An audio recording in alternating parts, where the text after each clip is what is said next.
Hey everyone, Anthony Fantano here, internet's busiest music nerd. I hope you are doing well on YouTube, on the planet Earth, wherever the hell you are, because we are doing another Reviewing Your Music segment, taking fan viewer submissions live on our Twitch page, which is linked down below. Subscribe and follow today so you know whenever we are doing one of these segments. And yeah, we are just taking random submissions from the crowd. McFarlane is here taking those submissions and co-hosting with me a little bit as well. How are you? Doing great. I'm doing fine and feeling beautiful. Cool. He's been giving constructive criticism all night, for previous segments that we've done so far. Chat, like, what do you think of McFarlane sitting in here? Are you fine with the idea? Are you happy with the idea? Should I kick him out and never allow him to do this again? Are you cool with his presence here? Are you happy with McFarlane being here? He is dope. He is good. What's up? I think it's thumbs up. I'm here for it. McFarlane the GOAT, no cap. Okay, well, I think that's about as positive a reception as you could get. Thanks, guys. Someone says you are daddy. Maybe Diggles Cham. Yeah, just text McFarlane later. He may be open to lending his daddy services to you, just so you know. I don't know. I'm just trying to play wingman here. If you had to further describe daddy services, whatever daddies do, it's when somebody calls somebody else daddy, whatever that is. I don't know. I think it depends on the person. You figure it out yourself. Play it by ear. Anyway. Well, McFarlane has done a great job of getting, obviously not only just impressing the chat, but getting our first submission into my pocket so we can listen to it here. This is Visions of Gameland, School Project 3. I wonder if that's just like some kind of artistic choice or if this is literally a school project of some sort. He, him are the pronouns, artist name, Linus, and Cranky Hank is the Twitch username. Genre is electronic. I think that's everything we need to know. Let's give it a spin. Ba-bam.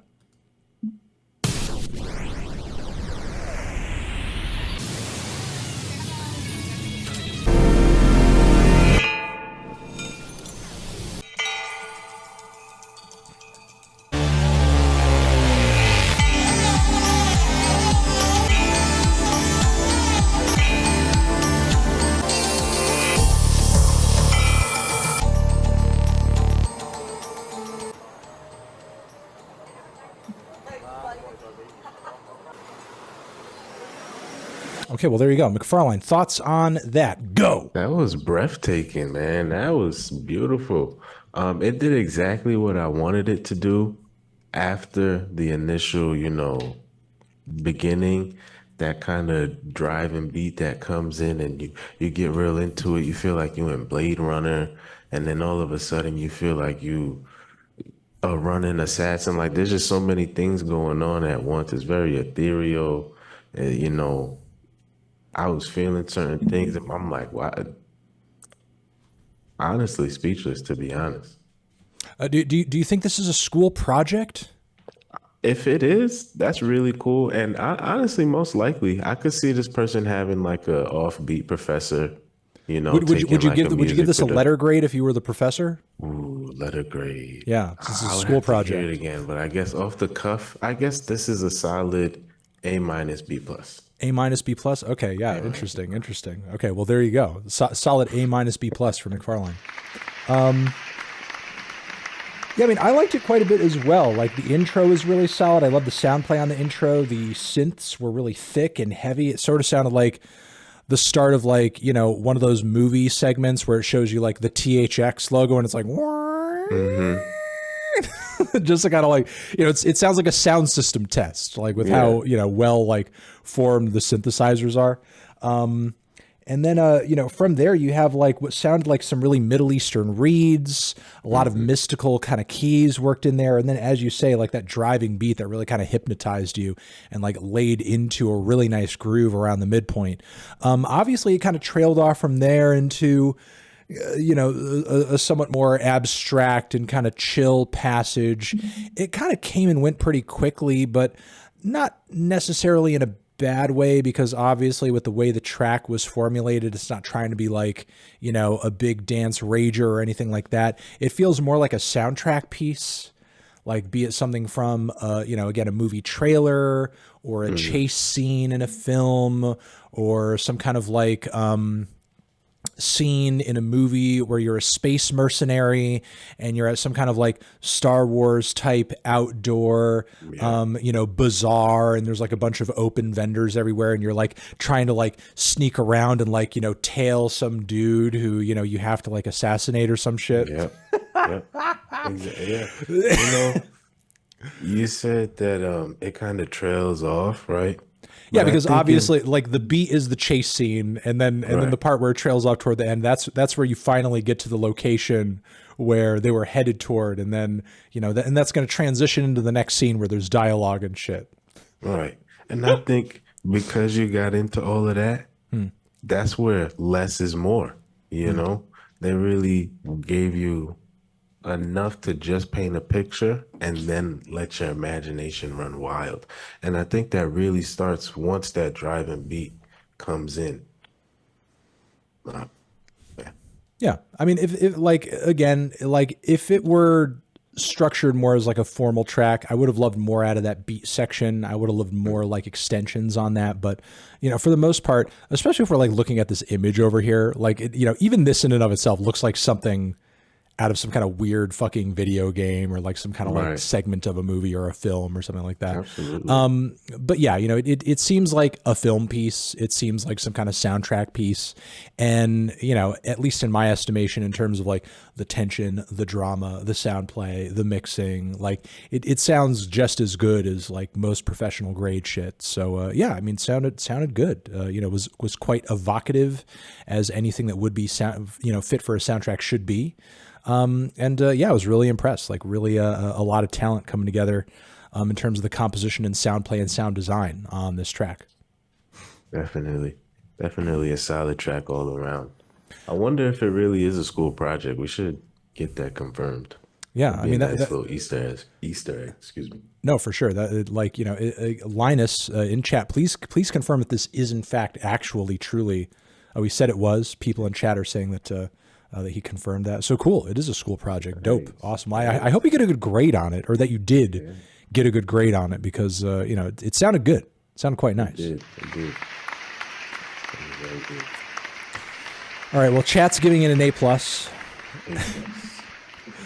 Let's continue on forward. You have brought another track my way, and get me one more when you get a chance, right? Or have you picked the third yet for this segment? Still looking. I got a song. I just got to confirm. All right, cool. All right, McFarlane's still picking the third submission for this segment. In the meantime, we have this other one here from Twitch username Spittin. Artist name is Spittin. Pronouns are he, him. Song title is Don't. Genre is rap. Let's give it a spin. Ba-bam.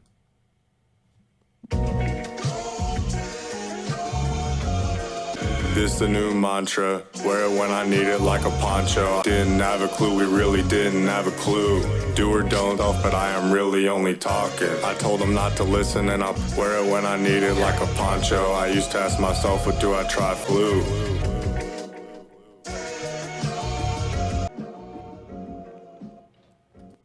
All right, well, there you go. That was Spittin' with Don't. McFarlane, are you still picking the next track? Yes, but I can multitask. That Yeah, track. give some thoughts on that. Then I'll give mine, and as I'm giving mine, you can get the next one to me. Absolutely. So that track reminds me of a lot of, stuff I would hear on SoundCloud back in the day, stuff I would even create. And I never knew how to describe it, but I'm gonna try my best here. There's just something when people are rapping where you could just tell their inexperience with just being behind the mic, Right. You got to spend a little bit of time behind the mic, even if it's just speaking, like streaming, podcasting, whatever the case may be. You just got to get more comfortable, more confident, understand how your voice hits the mic, what kind of mic captures your voice the best. There's so many little nuances. And that's really what's bringing this song down in quality. I don't think it's necessarily bad, right? But there's just a level of inexperience there that needs to be kind of brushed off with time, trying more things. I like the beat, I like the production. It reminds me of, all the names that I could possibly name, Mike Earl, things like that. But it was just a little bit different with how the vocal refrain came off and certain bars. If it was mixed better, we would clearly be able to hear it more clearly, and that way it would be more impactful. But I think there's something going on there that just needs more time to fester, really. I thought it was kind of interesting. I mean, like, obviously, I wouldn't come here and say, hey, man, this guy sounds like he's been rapping for the past 2 decades. You know what I mean? Like obviously, like, there is almost like an amateurish tone to it. But, like, the things about it that are the most amateurish seem also like they're the most intentional. Like, this guy is clearly trying to sound as deadpan as fucking possible. like you really have to put extra effort into sounding that flat. Like, the voice does, even you, with being as like relaxed a guy as you are, your voice modulates pretty clearly as you are talking and discussing these songs. Like, this guy's literally trying to go as monotone as fucking possible. And, in a way, he sort of sounded to me like a depressed Young Gravy. Like, he sounded like a very sleepy. That's a great comparison. A very sleepy, depressed Young Gravy to my ears. The flows were solid, but the delivery was just so purposefully underhanded. And I guess I don't really know how to feel about that. Like, there was a novelty to it. It's like, wow, this guy's really trying to sound as flat as possible. But like, with that, I think I could probably only take a few minutes of that before I'm just like, okay, well, I've heard it now. Like, there's only so much of that you can hear to where it just ends up sounding the same because you're trying to sound as flat as possible. A few of the bars stood out to me as clever. I thought the production was solid. I love those starts and stops. I love those gaps. I love that groovy bass. Drum sounded solid. Those horn hits were nice. The ghostly vocal samples that ate up most of the instrumental, those chops were really well done too. I would like to hear this instrumental on its own. I could hear a myriad of different rappers on this instrumental and come out with a quality song on it. Like, these kinds of tracks and these kinds of songs are interesting while they're on, but there's only so much I can glean from them a lot of the time because they don't really have a lyrical focus. They don't really have a direction. Much of the time I do find the vocal delivery to be just a little too dejected and disconnected. Now, again, in this guy's case, he was trying to literally be so flat that, there was like almost no, expression in his voice. And that did make it kind of stand out. That did make it pop. But like, would I like to hear him do that for 15, 16 more tracks? Not necessarily. You know what I mean? By like the 5th track, I'd be like, okay, I've heard your monotone voice and I don't know if I want to hear it a million more times per se. You know what I mean? Right. But yeah, I mean, there's something there, I just don't know if there's like a whole lot of depth to it, and I guess I'll say that again, something there, but it's also kind of a bit of a shallow thing. I'm looking for more dynamics. I'm looking for more versatility. I'm looking for something that I can, kind of like unpack as I'm listening to your track again. I feel like everything and anything that I need to know or I could know about this track could be gleaned off of like maybe 2 listens and I could just kind of move on to the next thing.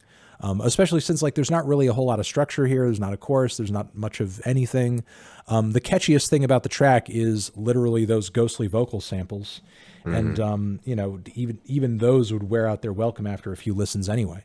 Or there's like, dozens of other tracks kind of hitting you with a similar vibe, a similar attitude, a similar flow, that are just as good, if not better. You know what I mean? So it's really kind of like, about being kind of aware of what else is really out there at the moment. And as far as like stuff with this vibe, there's quite a bit.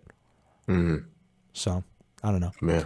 I But yeah, think it's kind of hard to master this style of rapping and this vibe of music. I think again it comes with experience. If you look at certain rappers like Earl, that's what this things like this, or things like what he was presenting on that track is what makes certain things like what Earl does so fun to listen to and so fun to re-listen to. But it's hard. It's not easy. You can't just jump in and jump on these things and think you're gonna master it the first time. So I think to your point as well, being his trying to be as flat as possible, that also comes with the level of experience and just the mastery over, again, being in front of a mic, mastery over words, mastery over just unwrapping things like that, and understanding how you fit with production in that as well. So I think it'll come with time if they keep at it for sure. okay. All right. Well, again, thanks for adding some thoughts there. I'm going to go into the final track for this segment. The next one that you have submitted here is from, looks like Bryle Santiago. Works by Bryle is the Twitch username. He, him is the pronouns. Best wishes is the track. Hip hop is the genre. Let's give it a spin and see what it's got to offer. Ba-bam. Oh, welcome to Act 1. I am speaking to you live. Ones that I appalled, not a race to mad, I guess. I'll pray for my energies and all of my defense mechanisms. Even when I knew I could, I would proudly defend in my state. And I cried for a while, I guess my fault. It's all treasures. I say, best wishes. Best wishes.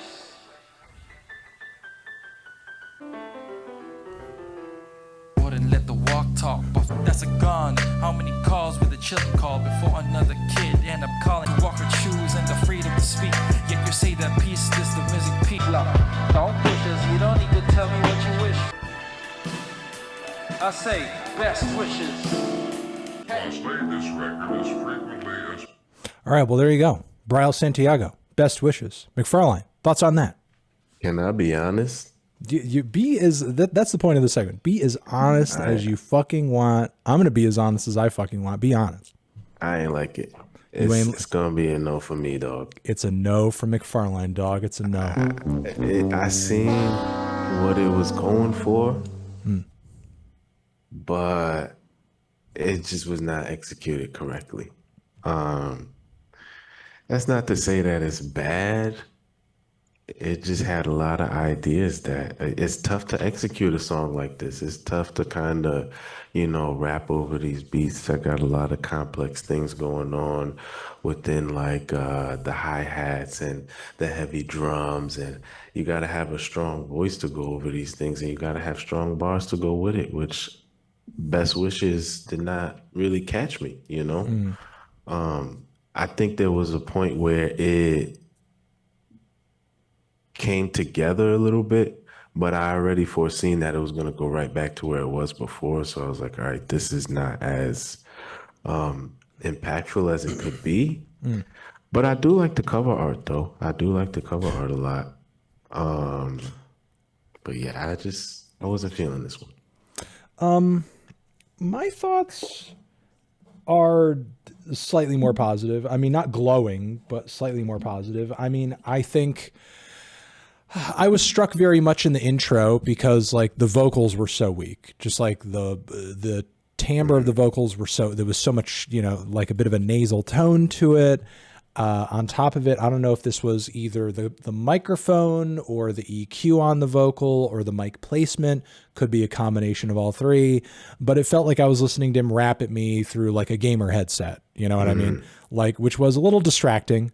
And, just like not really all that complimentary, just like, I think made his voice sound more unflattering than it would have if it were just like, kind of mic'd better. We're just on a different mic or better mic. I believe, the artist said, in the chat that he produced this himself. I have no doubt that that's the case. I presume that to be the case when I heard the thing. Though I will say there were elements of the production that were good, but maybe also not so good. The bass was solid. The beat was okay as far as like, the snare and the kick. The hi-hat, I think, could have used some work because it was mixed so high and so damn dry. and it didn't really have a whole lot of dynamics to it or anything. It was just like kind of a flat, you know, like eighth note or quarter. It sounded like a flat eighth or quarter note. Either way, it just was like, you know, like really mind numbing as soon as it hit. The pianos were pretty nicely placed, but what they were doing was kind of hit or miss. Every once in a while, the pianos would throw in a chord that sounded pretty good, but then there'd be like an embellishment or a transitional moment from one part to another where it sounded like, you know, either a cat ran across the piano or it was just a like this descending line with complete disregard for what the chord structure was. That didn't really make too much sense. You know, I will say though, some of the changes were impressive though. I think, you know, maybe one of the moments that you were making note of, was when like the reverb got laid on and there was a bit of distortion in his voice. And, you know, it's like, that's when he delivered the chorus. And during that B section, like the vocal mix was better. It was sounding a bit more together.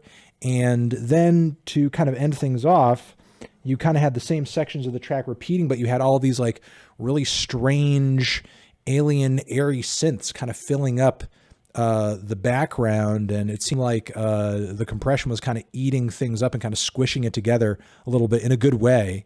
And you know, I thought that made for a pretty interesting sound to end things off. It made the track kind of finish a lot stronger than it started, in my opinion.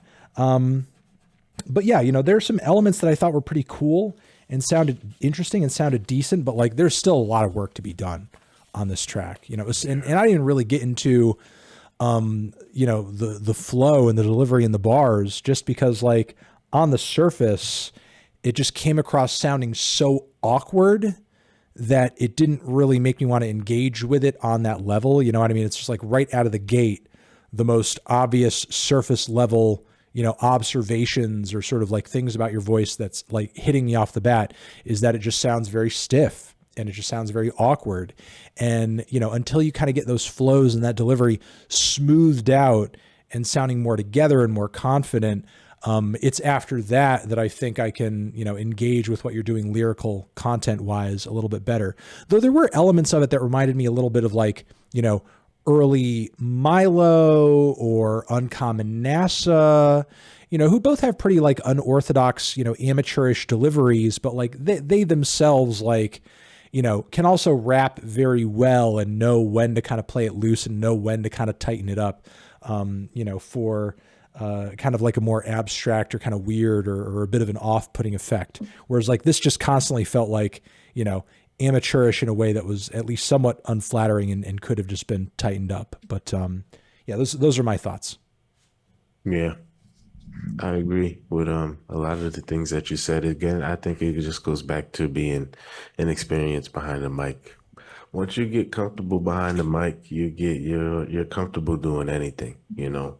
So maybe practice other things like just speaking or, you know, listen to yourself talk and just understand how that works first, and then how you compare that with other sounds. I do think that snare was a little bit sharp as well. But within just it was distracting from anything that was going on in terms of, you know, EQ and vocals as well. And yeah, I just couldn't overall get into it once I heard what was going on. Yeah. No, but still, you know, Bryle, thank you very much for submitting, obviously. Thank you. And that is going to be the last artist for this segment. Thank you very much for watching, especially on Twitch, but also on YouTube. Remember, everybody that we talked about in this segment linked down below on YouTube, so you can check them out for yourself. And yeah, you know, first up, we have a song from BATHLETE, EPP Squatch. Jeans is the song, a single that is out now. Looks like an alternative rap track, dropped this year. Other background information, they're a group of, yeah, Twitch username was McNat, and yeah, I think that's basically everything that we need to know. Let's give the track a spin and see what it's got to offer. Are you ready, McFarlane? I am very ready. All right, here we go. Ba-bam.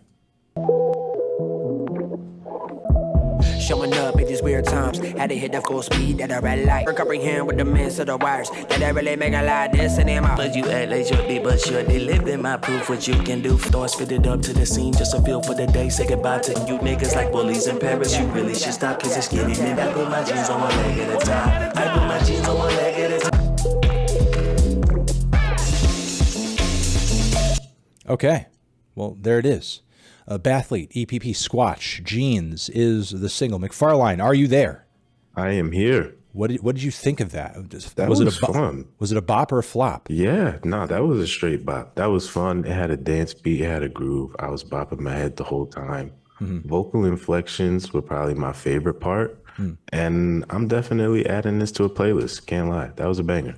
Okay. I mean, I think it was pretty good. I think it had a lot of good things going for it. I mean, obviously, like, room for improvement on some things. Like, the stuff that I could compliment it on was, loved that keyboard loop in the instrumental. You know, the sort of, like, cute little sweet stuttering little, like, I loved that sound. That was, like, a really kind of unique, you know, sort of addition to the instrumental. The beat was really well mixed, like, from the vocals to, again, those synth bits and the 808s, like, all sounded, like, pristinely EQ'd and placed. Like, there wasn't really a mixing issue in sight with the whole thing. Even when the group vocals layered up, like, it was a really clean sounding song, like almost like professional grade in terms of like placement on everything. You know, I would say the flows were pretty solid across the track as well. I would say, like, you know, our artists here, our rappers here do sound like pretty young, a little green around the ears. I feel like with time, their vocals and their deliveries could sort of like gain more personality and experience. I love that groove switch that I think you were kind of speaking of in the middle of the track. Like, it kind of stuck to mostly the same instrumental, but there was like more of a dance beat, like around the midpoint of the whole thing. That was like kind of a really creative switch. And I loved kind of those like gang vocal refrains, you know, about putting your jeans on one leg at a time, so on and so forth at the very finish. Like, that was kind of a catchy bit. Then after that, it sort of coasted out on like another slight instrumental variation, which was fine. I mean, it had a lot of good ideas, it had a lot of cool moments. I guess, like, I would say, like, structurally, I think it could have used some work because there wasn't really a proper intro. The outro felt like kind of a cop-out. There wasn't really, like, you know, a super, like, cleanly formed chorus along the course of the whole thing. You did have that, you know, sort of like repetitious bit toward the end, which did stick with me a little bit. But like, I feel like the track could have used a bit more structure. You know what I mean? It had a lot going on, but it wasn't all necessarily like organized in the cleanest way. But you know, outside of that, like, I felt like it just had a lot of good things going for it. Do you think they were trying to be a little adventurous with that idea of it not being so structured, or you think that's just how it fell together? That's potentially the case. Like, I mean, while it didn't necessarily conform to anything super traditional, like, I wouldn't necessarily say foregoing that led to a really exciting result. You know what I mean? Because, like, the first verse kind of unceremoniously just blended into the second verse. There wasn't really an intro that built up any kind of tension. You know, that catchy bit at the end was kind of big, you know, like those gang vocals, those refrains were kind of big, but they didn't really build up into anything, and it just kind of coasted out onto that instrumental variation, you know what I mean? So it's not like, I feel like I'm hearing a bunch of separate bits that just kind of like coexisted a little bit, as opposed to, you know, something that, like, you have one piece kind of building on another piece and then building on another piece and then building on another piece, and sounding quite cohesive. I mean, it could definitely be their intention to be as abstract as possible, for sure. You know, there's a lot of stuff along those lines these days. No doubt they're influenced by other artists who are doing that exact same thing. But you know, but still, like, even if you are kind of like foregoing a traditional song structure, you could be sort of like thinking about what is the momentum going from section to section of this track here. You know what I mean? How can we provide a segue or a build or a change that actually like makes the next section of the song sound refreshing or new, or like, you know, we're transitioning into this in an interesting way. You know what I mean? I felt like we mostly kind of like moved from part to part pretty quickly without much in the way of, you know, a whole lot of a build or change or fanfare, you know? So it's, I feel like the structuring could have used a bit more personality, a bit more flavor, a bit more seasoning. But, you know, outside of that, again, everything else has sounded super clean, very well produced. And, you know, the boys were sounding good. And, I think if they kind of keep at it, vocally and lyrically, they'll just continue to sound even better. And it seems like they have some other stuff out here. It seems like, they're not just like completely starting, fresh out of the gate. They've been at it for a little bit. So, Right. just continue at it. Obviously they're doing something right for it to sound, again, as I said earlier, like pretty much professional grade as far as like, the mixing and everything. And, the instrumental, like, I feel like there's a lot of different, well-known artists who you could hear on this exact same beat. I agree. That was well said. I think this stuff is refined. Like you said, there's more stuff out there. It seems like they know what they're good at, but it's just about repetition and consistency. Keep at it. I like that song. Okay, cool. Well, awesome. Thank you for submitting, guys. Thank you for submitting. Thank you. Next, McFarlane has chosen somebody who is no stranger to the reviewing your music segment. We've had his stuff on before. Familiar. You've chosen his music before, I'm pretty sure. This is it's Kid Phang. Yeah, I know. I'm like, this name looks so familiar. When's the last time we did one of these? Months ago. Like it's been a while. We're gonna play this track Kill Phang.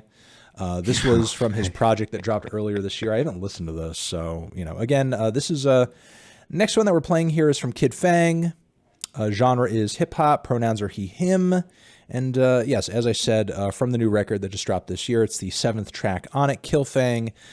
Pretty excited to listen to this because I believe the last time we spun his stuff during one of the segments, it was pretty good. So let's hear it out and see what it's got to offer. Ba-bam. Bitch, I been lit. Fucking race, gang shit. With my rep. Kill Phang, bitch. Kill Phang, bitch. Get in disguise, own my soul, spiritualize, evading the trauma. Bitch, don't touch me. You people ain't a bitch, I. Ayy. I don't even bother to talk about all of my shit. Yeah, I'm writing my feels on my mental. Producing these beats, they raw like bitch. Ayy.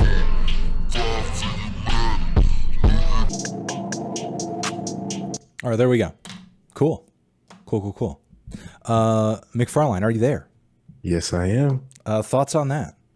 I like this song. I do have some reservations. That Kill Phang part got old to me quick. I feel like it wasn't executed to the best of the song's, potential.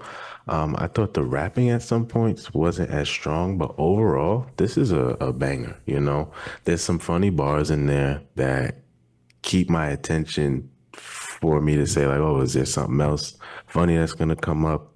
The whisper part was that was funny. I liked it. I thought it was a nice switch up in the song. Yeah. But there is some advancements, but there's still work to be had. But solid banger. Yeah, I mean, I thought the beat came together pretty well. Again, like good mixing on this beat, just like the last one. The 808s were sounding really good. The snares were sounding really good. Love those woozy little synth lines on the instrumental as well. I had some reservations with the hook too. Not only did it get a little repetitive, but obviously I'm seeing the song title. We've heard Kid Phang before. I know it's being said before, but as someone in chat also pointed this out, like if you had no idea what this song was or what it was about or what was being said, like you could overhear the hook and think he was saying something else really offensive.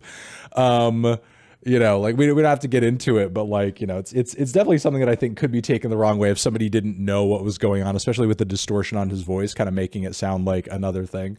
There was that, it's not anything, he didn't do anything wrong. It's just like somebody in passing could get like the wrong idea or whatever. So there was that, there were some lines kind of like the fuck with my mistress line that I was like, okay, whatever. But like the flows were solid and he was like constantly like switching it up from moment to moment, like with that whisper section, like you were talking about. There were some spots where when he sped it up, he was kind of like running through his like syllables really quickly, not necessarily in like the cleanest way, but he still had like attitude from moment to moment on the song. Vocally still sounding really young, you know what I mean? Like hopefully you know, as he continues to work on what he's doing, comes across with a bit more, you know, maturity, vocal strength, you know, presence on a track or something. But for sure, he's like bringing the attitude. He's bringing like the rage on the song and sort of met the moment energy wise on the instrumental for sure. Did you get any Baby Keem? I kind of got that in the beginning. Not too much, no. I didn't catch any Baby Keem vibes, but I'm not. If you did, I don't think that's too out of line. And to your point about the vocals being a little, I guess, immature, for lack of a better word. Yeah. Sometimes that's all it is for a rapper. Yeah, their for sure. voice just needs to drop, and everything changes. You know, sure. I've heard some people that I would like follow in high school just get a little bit of a deeper voice, and I'm like, damn, this is just hits so much harder than it did before. So maybe it's just a matter of time, because clearly pieces are coming together. Production is interesting. Bars are at least, you know, ear catching. So, you know, Kid Phang is doing something right, obviously. Yeah, I mean, he's doing something, and, you know, like, obviously he's still pretty young and putting together tracks that are sensibly structured. You got a decent chorus in there. You got a decent rap flow and delivery and everything. And, like, with time, as long as he continues to practice with this, like, it's only going to get better. Absolutely. All right, well, yeah, I mean, I would say sort of a bop. I mean, would you agree with that? Yeah, I would give it a more banger status than a bop. Okay. All right. Well, that sounds good. Well, thank you, Kid Phang, for submitting. Shout out Kid Phang. Shout out Kid Phang for coming through again. Who's cheering over here? Somebody's cheering. I got to see who's cheering really quickly. Got to see that really fast before we move on to the next one. What's good? Always curious to know your opinion on the Weaker Thans. I think they're okay. I've never been super crazy about the Weaker Thans, though I believe they have like a song on the 28 Days soundtrack that I'm just absolutely in love with. But I think they're a pretty solid band all around, but not like one of my favorite indie groups. Like they have songs that I like, but they've never made a whole album that I'm like gaga for. But it is what it is. All right, we're gonna do one more song for this segment. We're recording this for YouTube right now. We're gonna play this song, then we're gonna come back and we're going to do more tracks. We are going to go over the rules again. People who have not submitted yet can submit. And, you know, so just like, you know, be here, stick around for that. Just be patient. We'll get to more songs. We'll get to more people. But yeah, going to get this next one queued up that McFarlane passed my way. This one's going to be a SoundCloud cut, which is fine. Whoops. Let me just get it. Let me just get it framed up here so we're not running a sloppy ship. Okay, there we go. That sort of works. It's mostly there. It's where it needs to be. Okay, cool. For the most part. All right, no, this is irking me now. Here we go. We're going to do that. There we go. And then we switch back to this. That's like that. Yeah, I suppose that's fine. Okay. Looks good. Looks good. All right, let's get this back over here. All right, cool. All right, here we go. Oh, wow. Like we asked for recent music, and it seems that Jacob Tipton has uploaded the song 21 minutes ago. Can we clap Literally it up? 21 minutes ago. This is the freshest song I think anybody submitted for a Reviewing Your Music segment. I don't know if... I mean, some people have given us music that has not been released yet. But, you know, Jacob has uploaded this track 21 minutes ago. Have we, I guess we've been online for 21 minutes. Do you think Jacob uploaded this just for this segment? He's like, shit, I got to upload this now. Like, I wouldn't be surprised. Yeah, it's possible. Yeah. I uploaded just for this LMAO. Yeah. A few other people are saying that too. Cool. All right. Well, let's look at who we have here. Twitch username City Park. Artist name is, no, that's not it. Duh. I'm dumb. All right, here we go. Where's that Kid Phang? I could resend it to you. Artist name Loose Leaves. Did you? Good to see you. Okay, yeah. Okay, all right. I got it. Okay, cool. All right. So Twitch username is City Park. Artist name is Loose Leaves. Pronouns are he, him. Song title is Good to See You. Genre is rock and roll. And that's everything we need to know, I think. Let's give it a spin here on SoundCloud, see what it's got to offer. Ba-bam.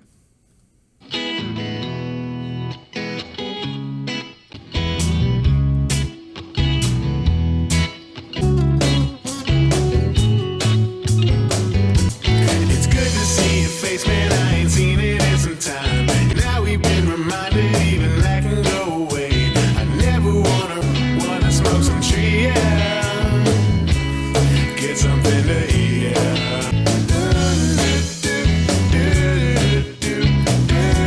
Let's make sure to do this again real soon.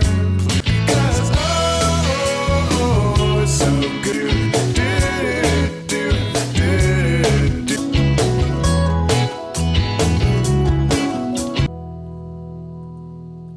Okay, well, there you go. McFarlane, Yeah. thoughts on that track? Yeah. 5 minutes is too long. Yeah, 5 minutes that is song. Everything that song did really could have been done in 3. Second verse lost me. I started laughing after like 30 seconds because I'm like, damn, this sounds like the Sims menu music. Have you ever played Sims 3? I have not, but I kind of have an idea of like Listen. what you're kind of talking about. I just blew everybody who plays Sims 3 is definitely laughing right now. But I mean, it wasn't a bad song. It was just too long. 3 minutes, honestly, 2:30, perfect.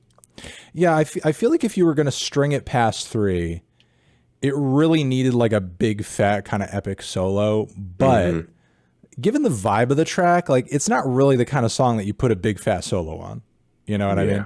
It's just like kind of a chill, lo-fi, indie sounding little rock song where you're going out to eat, and smoking on some tree, and you're not trying to have like some guitar like screaming in your face. You know what I mean? My God. Although I will say, like, I was like, and maybe this is like a little too complimentary. Like, some people in chat will probably look at me weird, but like, I was getting it like a slightly, ever so slightly, like a Dinosaur Jr. vibe off of it.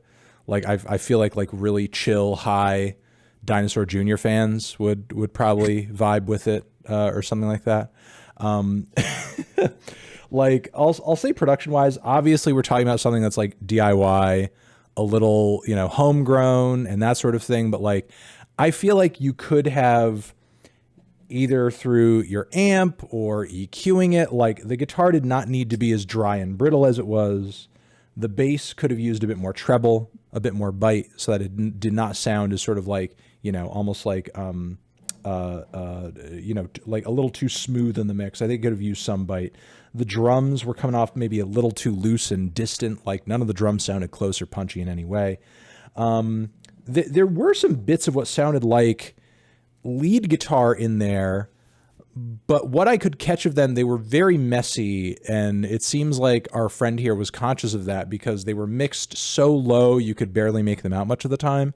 The lead guitars, I think, could have been performed more solidly, and they were just mixed and kind of placed in a way that was too shy. You're too shy about the lead guitar. We need to get the lead guitar tight, and we need to get the lead guitar up if we're going to have it in there at all, which it should be in there because I think the song really could have used another layer, another color, another something. The most solid thing about the track, in my opinion, was the vocal. Like the vocal really popped. The vocal melody itself was catchy. Even though it was quite repetitive, it didn't get tiresome. The chorus was okay. The do-do-do-do's were cute, even though the vocal harmonies on those were a little sloppy and could have, used a redo. But the structure of the song was there. Even though it did last 5 minutes, it wasn't the same damn part over and over and over. It did have different sections that it was moving through. It just could have used a bit more variation, or it could have really just kind of realized when was a good time to quit. A bit of like kind of a 90s carefree indie vibe coming off of it. The lyrics weren't necessarily blowing me away, but they were cute and conveyed, kind of like a chill, summery, I suppose, sort of vibe, which, if that's the kind of mood that you're in, that's the kind of mood that you're in. It was accurate to what it was shooting for. I don't really know if there's anything else I have to add about it. It was okay. It was all right. Yeah, it wasn't a bad song. What you just said though made me think of a lot of questions I have for you about other albums in terms of instrument playing. I don't know if we have time to get into an interview, but Yeah, no, it's fine. all right, we'll save it for something else. All right. Yeah. But yeah, you know what? But those are my thoughts on the track. Seems like you've given yours, unless you have anything else to add. And I think those are going to be our 3 songs for this segment. All right, so I have the first song for the segment queued up, but there still are a couple of slots left for this evening. So feel free still to submit away. McFarlane is still looking at the submissions. Our first one here for the segment comes from Mr. Seán Finn. Pronouns are he, him. Song title is Pencil in Regret. Genre is alternative rock. Let's give it a spin. Ba-bam.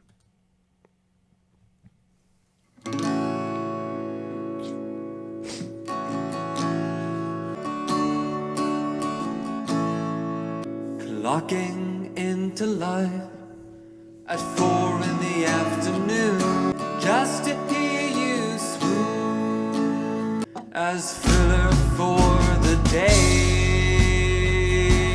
All I ever wanted, my life.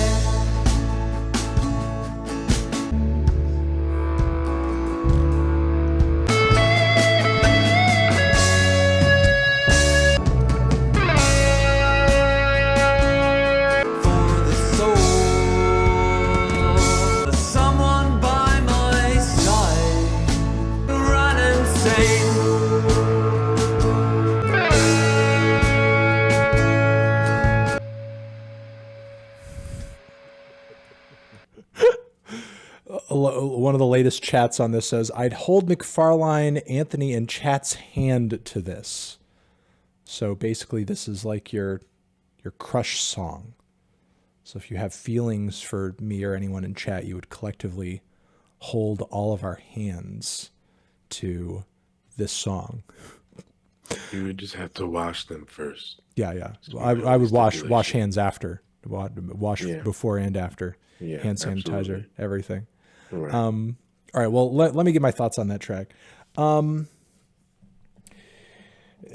saw a lot of interesting comparisons being made as far as like other artists and everything go on this one. I agree with the Pink Floyd one, but here's like the kicker. It's like if Belle and Sebastian tried to do like a Pink Floyd cover, because like obviously it's very proggy and it's very dramatic and it's very spacious and it's very open, but there's also kind of like almost a thin, twee, boyish, almost like I don't know how to fucking describe it. Just like a very youthful, boyish kind of quality to it that feels reminiscent of Belle and Sebastian, but like trying to do something really epic and proggy and dramatic like a Pink Floyd song. And I mean, I feel like there's probably some debate as to whether or not that could work, because there were elements of the track that, while I did like what it was going for, felt maybe a little too shy or like a little too, I don't know, like it wasn't going far enough or hard enough or kind of trying to strike, these dramatic notes and tones and chords hard enough for it to like really kind of resonate in a powerfully emotional way. I think that the sad little acoustic intro was working for the most part, but when the drums came in, man, like things started to fall apart a little bit. And while the drums themselves, the percussion itself did not sound bad, the drums were loose. Like they were not tight. They were not tight with the guitar. They were not tight together for much of the track. I feel like instrumentally, everything could have been tighter, tighter, for it to actually like come together. In, I guess, a way that didn't feel like a little sloppy. You know, I mean, I feel like a track like this, there can't even be a hint of sloppiness, like especially with it being as dramatic as it is, and especially with everything being presented in such a raw, bare, and pristine way. While I did like the purity and the simplicity of that guitar solo that came in at a couple points of the track, there were a few like, shifts, finger shifts that felt a little rough and a little slow. I think could have been touched up or approached a little bit differently. So yeah, you know, that's kind of my thoughts on that. Sorry, I was looking at the next submission over here. So yeah, I mean, I get the Floyd influences. The recording was clean, but I think some of the playing was a little too rough, honestly. And honestly, my biggest kind of takeaway and biggest recommendation for this is that everything performance-wise needs to be tighter, needs to be cleaned up. Lead vocals need to be holding on to melodies and pitches stronger. The drums need to be just synced up with the guitars a little bit closer. The bass, I think, could be bumped up a little bit. The lead guitar playing could use a bit more finesse, honestly, even though there were some, bends and some slides that were quite nice. But yeah, those are my thoughts on this one generally. I think there is kind of like a sloppiness that's getting in the way of its full potential. And once that's kind of, handled and addressed, I think trying to find a way to perform this a little bit dramatically, a little bit more dramatically, should kind of be the focus. But those are my thoughts there. McFarlane has given me the next submission over here. I just want to check because, you did pass me this way. Hold on a second. Yes, I was really not feeling the drums on this. Buckhurst Nightmare is so. Do we know that this is the guy who? Because a lot of people have been asking me to review this, and not that I'm against reviewing it or even hearing it here. I just want to verify that the guy who submitted this is the guy who made the music, as opposed to like a fan of his. Can I scold chat for a second? What? Reviewing your music is very fun, but with these submissions, sometimes y'all be making my job difficult. Certain things like that. Why? If it's not the person, you're wasting everybody's time. If it is a person, yes, but come on, work with me, all right? No, he's in chat here, so it's like I just want some variation that this is like the guy. Like if you're the hold on a second. Okay, so here's the test. Here's the thing. Okay, here's the test. Here's the thing. If you're the dude, I just followed you. If you're the dude, DM me on Twitter right now. If you're the dude, then DM me on Twitter. And if you are, and I see your DM, then we'll listen to it. And again, it's not that I'm against hearing the music or like playing it or anything. I'm totally down to. I just want to make sure, and hey, thank you very much for the 10 Subarinos. I just want to make sure that the person submitting is actually the person who's made the music. And I only say that just because a lot of, yep, he's here. Cool. So that's definitely him. Cool. Awesome. Fantastic. Nice.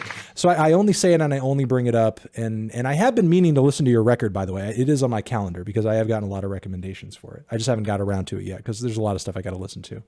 But yeah, I've been getting a lot of asks to review your stuff. I just want to make sure that it's you submitting and not one of your fans. And that's cool. It's great that you have fans and it's awesome. But, I just want to make sure that you are the guy submitting and that you're here because this is reviewing your music. That's the point of the segment. So cool. All right. Yeah. Just had to do a little bit of a double extra check here, which we don't usually need to do because obviously most of the people who submit or most of the songs that we get don't have a following whatsoever. So there's not really any question as to whether or not what's submitted is the person who's actually like, there. But just had to do a little bit of an extra check because obviously you do have kind of a following. So, but yeah, this dude's record has been getting recommended to me over and over and over and over. I've heard a little bit of it, sounded pretty interesting. Not this specific song though. This Ski Mask Ain't for COVID. Yes, basically, our buddy here submitted this track. Ghais Guevara, I believe, is how it's pronounced. I'm not sure how to pronounce the first name. If I'm wrong on that, please correct me. But yeah, brand new record out now. It's been getting a lot of positive receptions across the internet, and it'll be cool to use this as an opportunity to listen to it together here. So cool. All right, let's give this a spin, see what it's got to offer. Thank you again for the gift, Sabrina. That's great. That's fantastic. Ghais. Okay, cool. Ghais Guevara. Nice. Thank you very much. Ghais. Got it. All right, this Ski Mask Ain't for COVID. Let's hear it out. Ba-bam.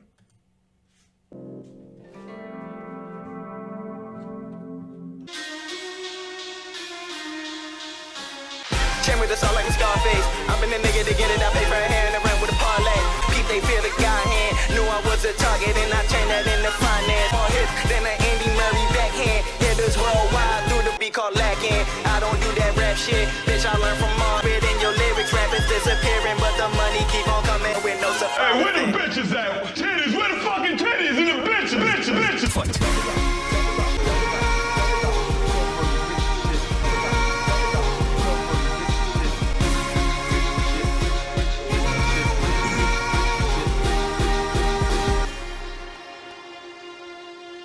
Violence to you might be putting somebody in a figure four. I'm gonna drop you down. I like to send a special O.J. Simpson. Keep up the good work, baby. Well, what a load of mediocre fucking dog shit. How dare you guys submit this? How dare you guys tell me to review this artist over? How dare you jump down my throat to listen to this garbage? What the fuck is wrong with you? Why would you suggest this? Do you have fucking ears? What is your problem? No, I'm kidding. I'm Yo, I'm joking. What was that? I'm joking. I'm joking. I'm kidding. It's jokes. No, I like that quite a bit. That was really fun. That was really awesome. That was very well. Everybody in chat was like, what the fuck is he saying? Like, oh my God. It's like, oh no, he's really laying into it. This one guy says, I agreed with that though. Well, you know, add F in chat to that guy. But no, that was really fun. That intrigued me, and I would love to hear more from this project. I mean, man, those bars are flying at me a million miles an hour. I was not able to eat up everyone, honestly, especially since like the vocals were a tad bit buried, but the delivery and the flow is passionate and really well done. And maybe this is like a weird comparison. Like I've been seeing people recommend this to me. I haven't been seeing people talk about like how they describe it yet. So I don't know if this comparison is like one that's been made, one that many people may see out like, you know, is off base, but like the vibe to me vocally and flow wise very much felt like camp era Childish Gambino, but like way more chaotic and kind of cool and not annoying to me at all. I don't know if, because I hate camp era Childish Gambino. Like I can't stand it. It just sounds like fucking nails on a chalkboard to me, but to me, but this sounded a lot like that, but like, again, much more chaotic and experimental and interesting and a little off kilter, as opposed to fucking rapping about college girls or being a virgin or some shit. I don't know what the fuck he used to rap about. I forget. I've wiped it from my memory because it was so traumatic. But anyway, you know, aside from that, the rapping and the performance across the track was impressive, was solid, was great, was passionate, was edge of your seat, was electrifying. The fucking reed samples and the production were insane, absolutely fucking insane. Camp was a very white album. It's true. The chat's going fucking crazy. But the reed samples on that beat were fucking insane. It was like so aggressive and so driving and hard hitting, and yet there was almost like a dreamy quality to it as well. And that beat switch in the second half was great. I love the way it ended as well. It was like a really cool multi-phased little bop, super creative, very linear, lots of personality, lots of flavor, lots of crazy switch ups. It was cool. It was great.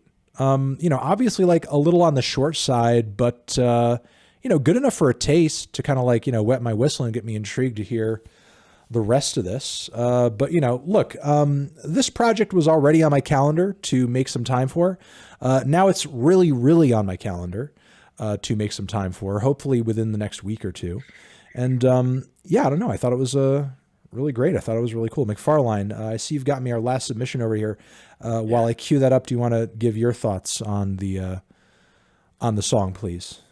Absolutely. So first off, the song is titled "This Ski Mask Ain't for COVID," which off the jump is like, all right, what are we getting into here? Then you hear the PlayStation. That's the startup sound when you turn on your PlayStation. Then I'm like, all right, I'm intrigued. So at that point, I stopped because usually I listen to a little bit more, but at that point I'm like, all right, He knows his audience, like this? weirdos, virgins, and gamers.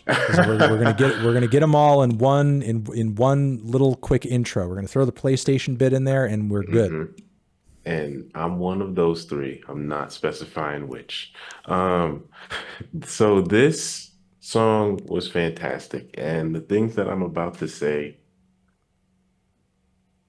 I have to brace myself. There was a Jersey club vibe to that. And I lived in Jersey for quite some time, and I have to give a tip of the hat to him going down that road, bringing that up, making it fun. It was good. It was authentic. It was what it was supposed to be for what that sound was at the time. And it's still very popular in that area. I just don't listen to it at all. But it was crazy. It kind of reminded me of a song that sampled Crash Bandicoot that we listened to on New Music Friday that I can't remember who rapped on it. I want to say that was Z-Looper. It was Z-Loopers. Okay, there we go. And it kind of reminded me of that silliness. It gave me Earl Sweatshirt. Is it East Vibes where he uses the sea shanty and he raps over it? That one that. Yeah, that little string bit. Yeah. So that, like, not to that extreme, but it had that in there because sometimes the rapping was kind of clashing with the beat, and there was certain elements of the beat that were extra silly. But overall, I was intrigued. I was enthralled all the way through. I really do have to say I enjoyed the kind of Jersey club element that he put in there, which it's not my proudest moment, but I did like it a lot. And I'll be interested to hear more of what's going on here. I do think the length of the track was perfect, and I had to strong disagree on Camp. Childish Gambino. So. The comparison you didn't agree with the Camp comparison? No. Oh, you mean the record itself? You love the record? Yeah. Okay. Yeah, that's fine. A lot of people do. Honestly. Like that's totally fine. That's fair. I'm not as much of a Gambino stan as some people are. You know, anything I say about Childish Gambino, you should take with the understanding that I'm not crazy about a lot of his stuff. So, you know, I mean, I do love Awaken. Awaken's very good. Yeah. Awaken's a very good record. Absolutely. Everything else, I'm not as crazy about. I don't know, but it is what it is. All right. Well, thank you for your input. Thank you for your thoughts, and thank you very much to Ghais for submitting. Thank you. Appreciate you. It had kind of a big artist coming in with a big passionate following. Just be like, I'm just gonna have these fuckers review my music since it's review your music. Beat the system. Appreciate his boldness. Appreciate his boldness in that gesture, and coming through with the DM on Twitter just to do the extra verification layer. All right, McFarlane's giving me the last track for this this segment in this evening. Comes from Yumi Rose. It is hashtagged as Future Funk. Looks like it was uploaded 7 days ago, which we do love recent work here on reviewing your music, as I have preferred and as I have asked. Pronouns for this artist are they, them. And that's all you got to know. Let's give this track a spin.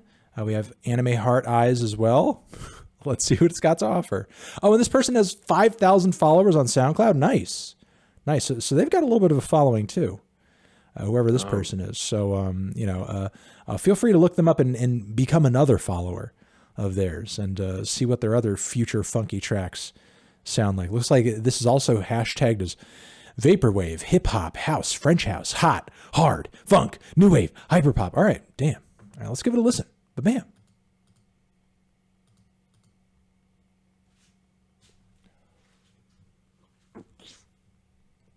Are we going?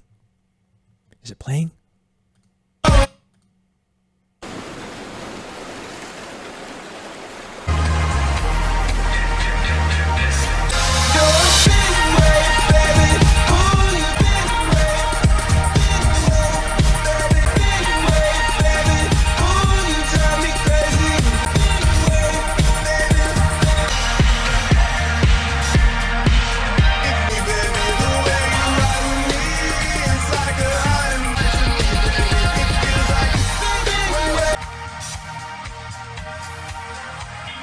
All right, McFarlane, thoughts on that track? Go. That song overstayed its welcome very long. It reminded me of this YouTube video though of He-Man. I don't know if you ever heard of it. I feel like you have though. The one where it's like the supercut that implies that he's like coming and stuff. Maybe that's a part of it, but he's like instant messaging with I can't remember the skull guy's name, and there's like a whole song that Skeletor? goes with yes, and they're like hey yeah, hey. It reminded me of that so much, which I don't even know. Should I continue from there? No, stop. You're done. You're finished. You're finished for the evening. That's we're retiring McFarlane for the rest of the segment. But thank you very much. You've been really solid for every point up until this point. Just stop right there. You've been good. You've been good up until this point. But thank you. You've been great. You've been great.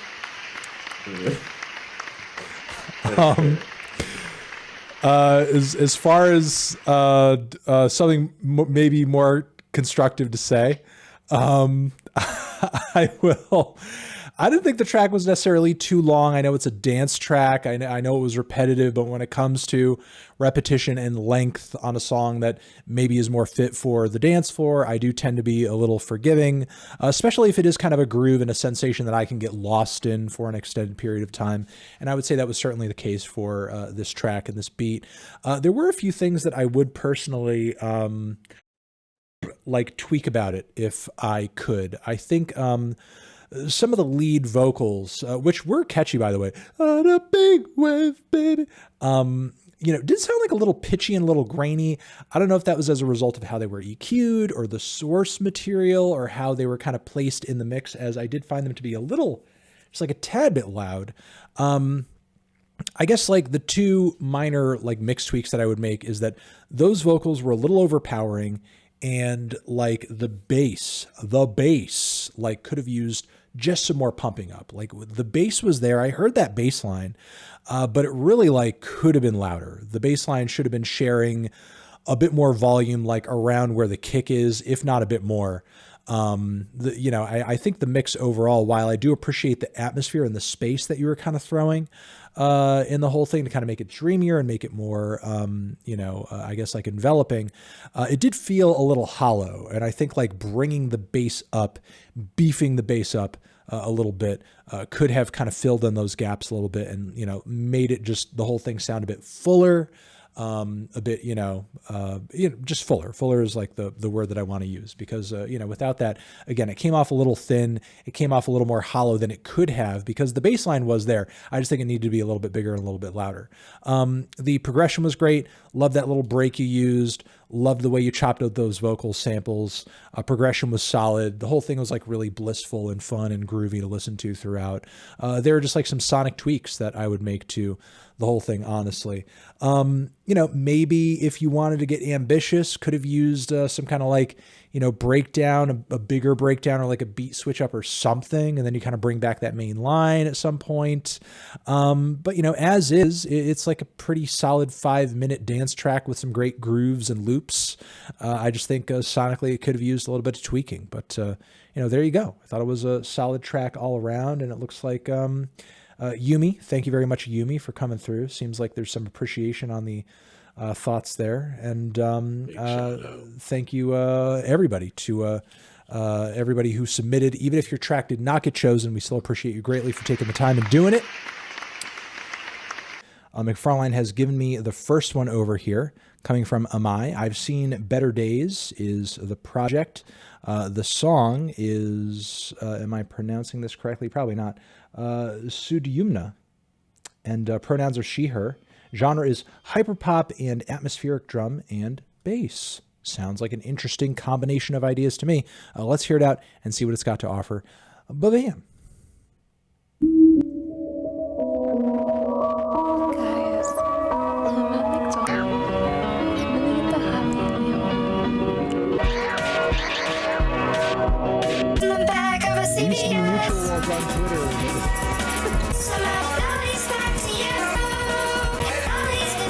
good question.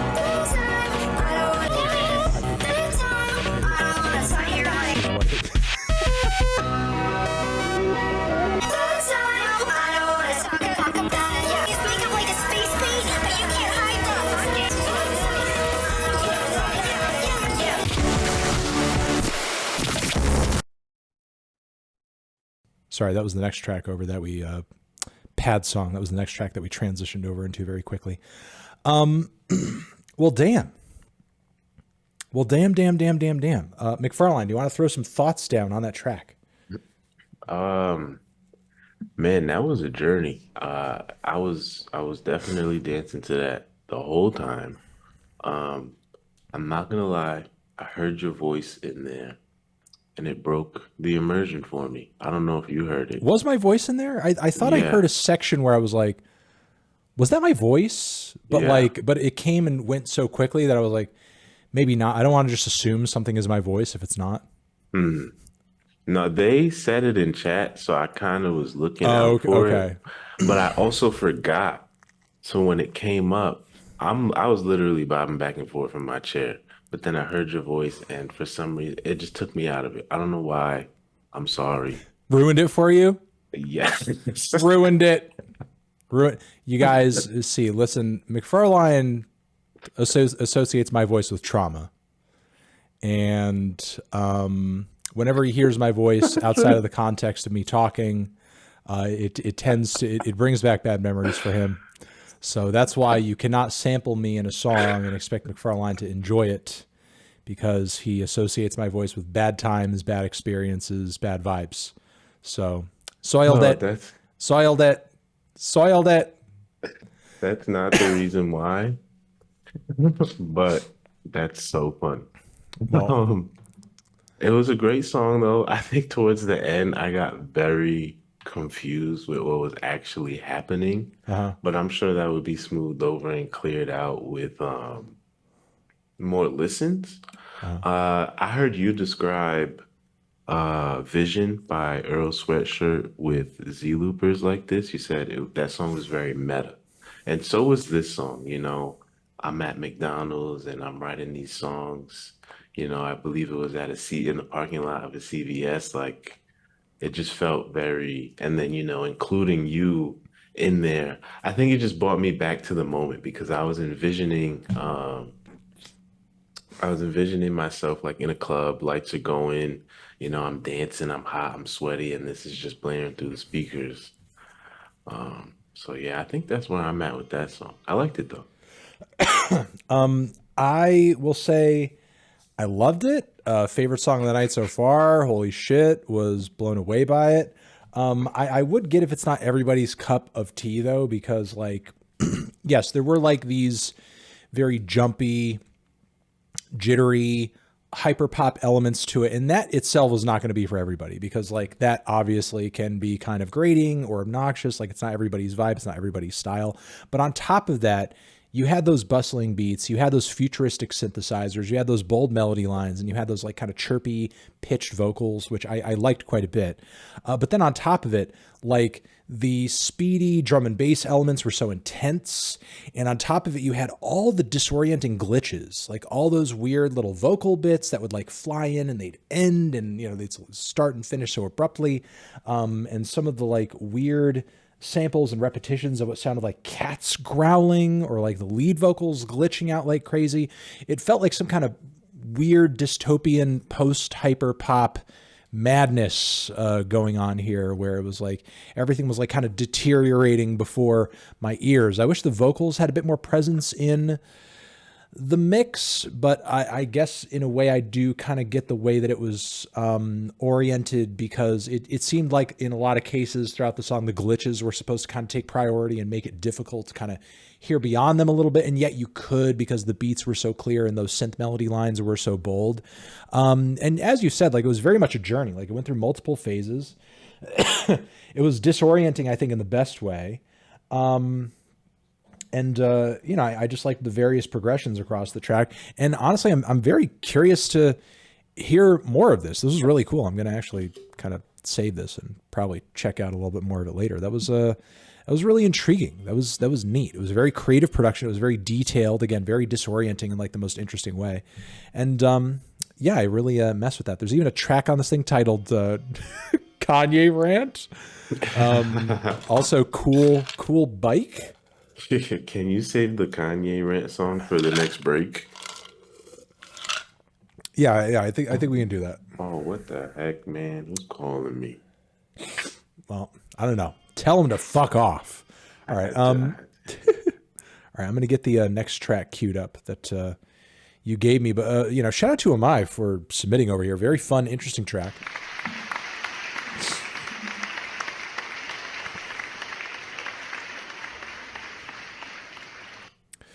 Next, we have one from AJ Crew. The title of the track is Don't Move. You should be thanking McFarlane with your soul that he chose you randomly. Pronouns are he, him, his, and genre is alternative. Let's give it a spin. Ba-bam. When you say that I'm scared, every time waking up.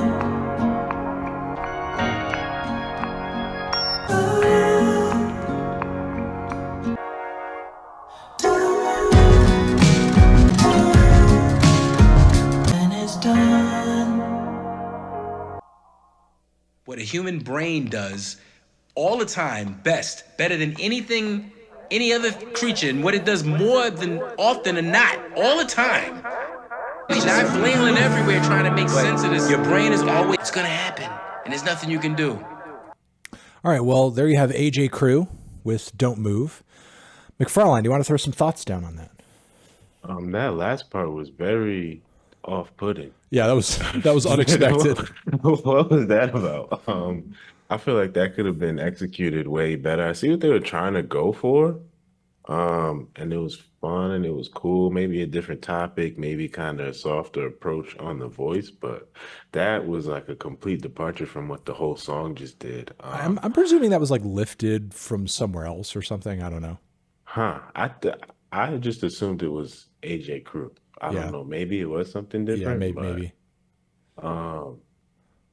I thought it took a while to get to the point, but that was okay.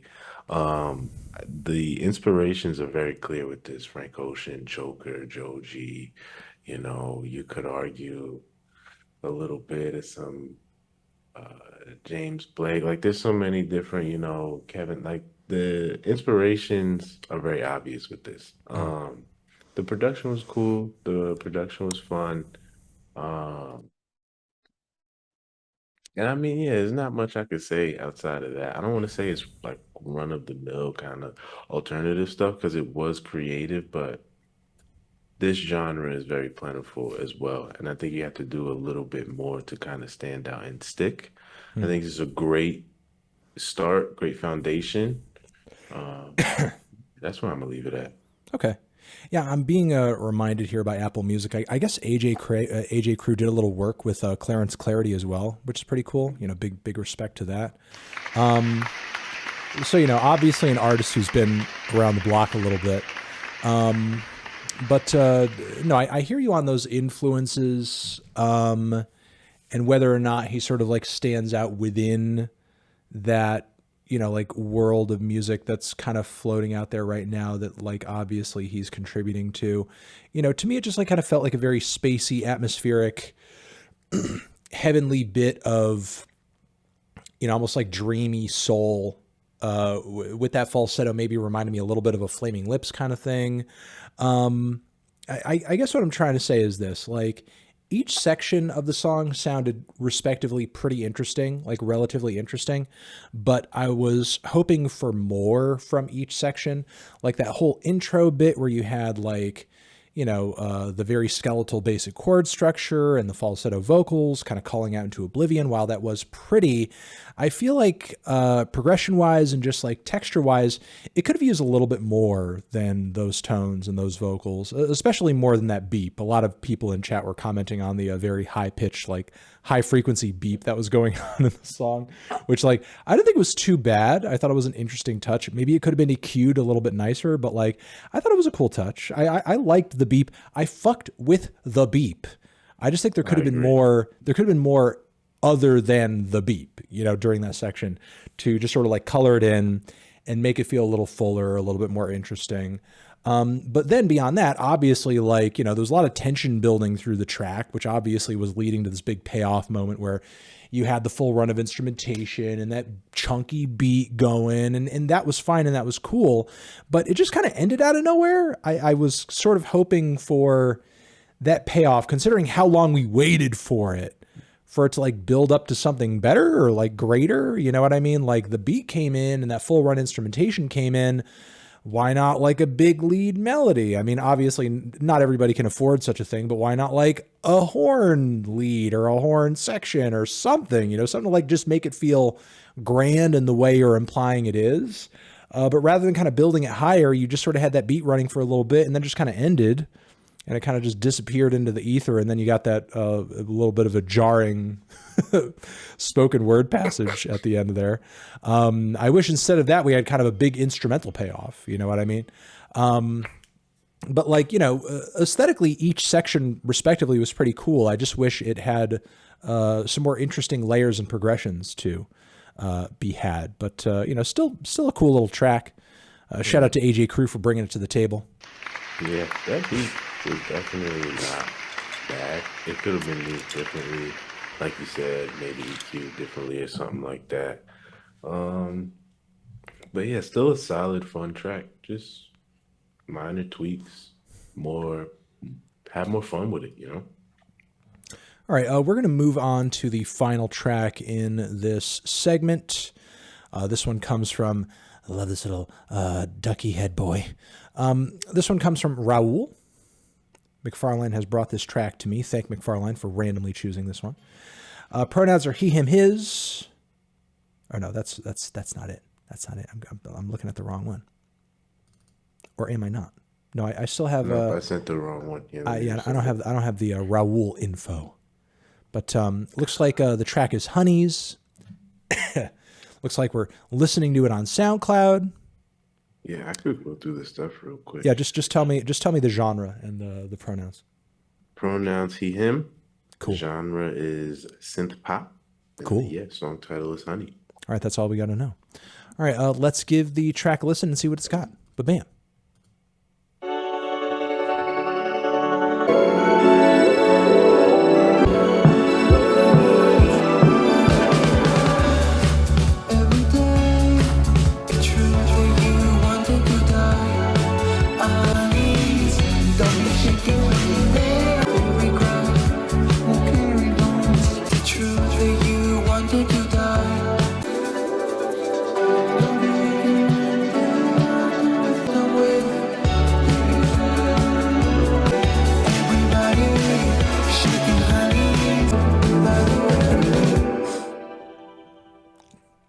Damn.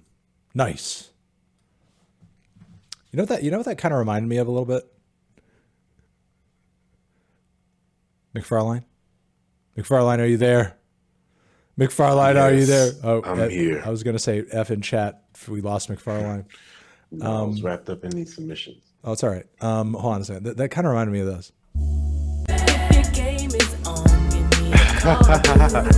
If you're loving to be my lady, baby.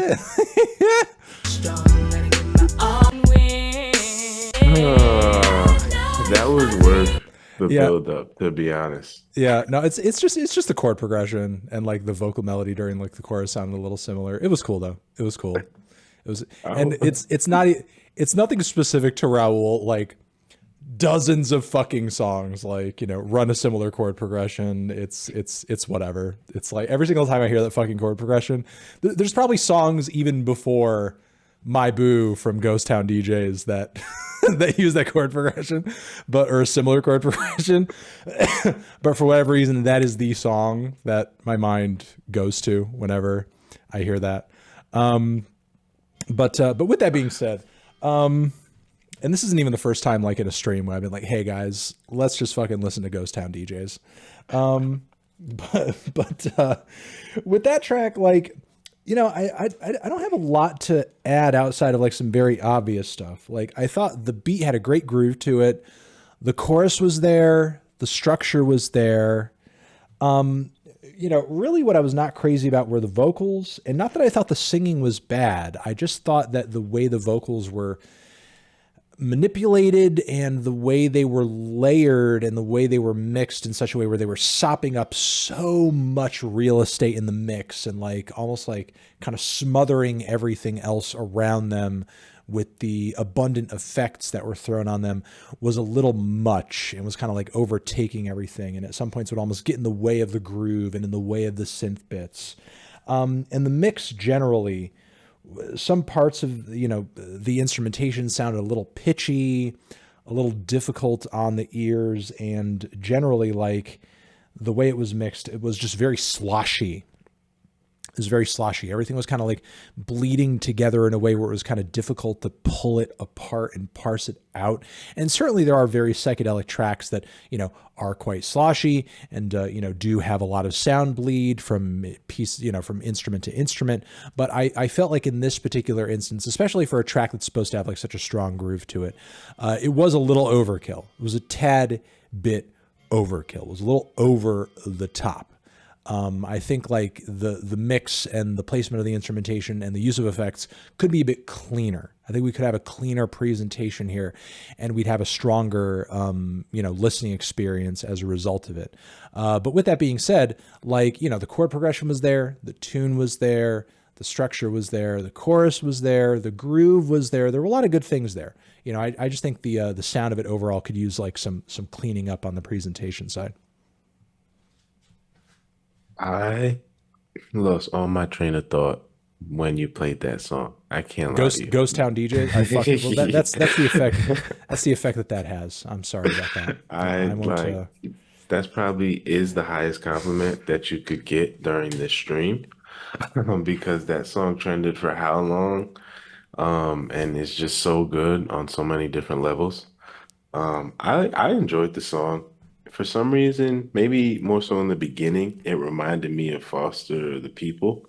You know, when they first kind of blew up, you know, and you're hearing them on the radio.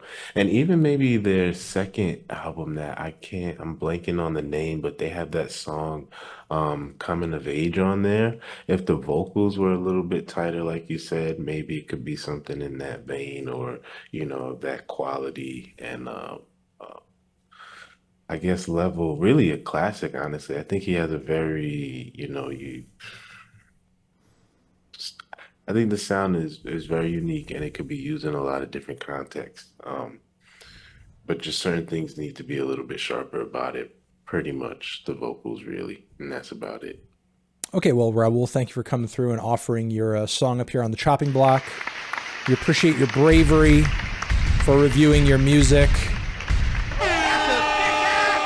Needle drop. And yeah, you know, that's going to do it for this segment. Thank you to everybody who submitted within the past 30 or 40 minutes or so. You guys are the best, doing their thing. McFarlane acting a little frisky tonight. Yes, he is. McFarlane's just horny in chat. What are you going to do? We're going to do a few songs, a few artists in this segment, starting with Now or Never. Phoenix Collide is the record. The song on it is Running in Circles, as McFarlane has submitted to me. Pronouns are he, him. Genre is dance, said to be dance. So let's see how much of a dance we can whip up to this thing, I suppose. All right, let's go. Running in Circles from Now or Never. Ba-bam.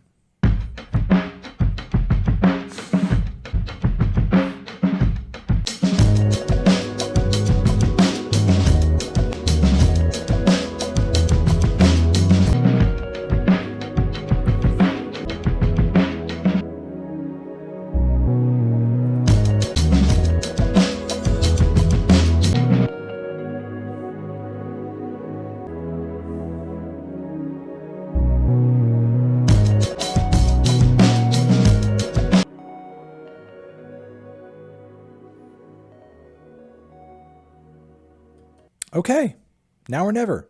Phoenix, Collide, Running in Circles is the track. That was our first submission for the night. Thank you very much for being brave and coming up on the chopping block and being the first test subject for this evening. McFarlane, thoughts on that track? So let me start by saying that I like that track. I think it was good. I think it served its purpose for, what it is as production. I don't know if I would necessarily call that dance. It did make me bob my head, everybody who was dropping the cat jam in the chat. I really, vibed with that. I did think that it was a slight bit repetitive. There could have been a little bit more changes, maybe just a little bit more liveliness within those pockets where it's kind of just a drum and the loop. But it didn't really make the song, any less enjoyable for me. Like, I really like listening to it. I think there's probably other cuts on here that complement that track very well. I think a lot of ideas were executed properly. Just over. This person is clearly a solid producer. The biggest gripe that I would have, and maybe it's the overall project, is that song being considered a dance track. But I did enjoy that a lot. Okay.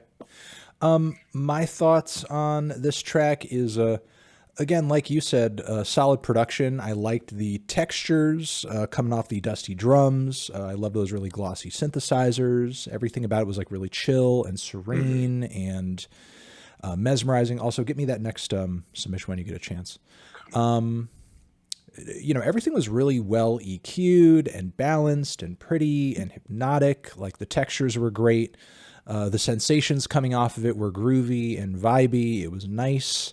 I guess like if we're just kind of critiquing it as its own little piece in a vacuum, because obviously I haven't heard this entire record, I don't know how like this track may work in the grander scheme of this project. But if I wanted anything from this track, I suppose as it was extending, which it's not that long of a song to begin with. It's just like, 2 minutes and 29 seconds. I mean, perfectly fine length for like an instrumental beat type cut.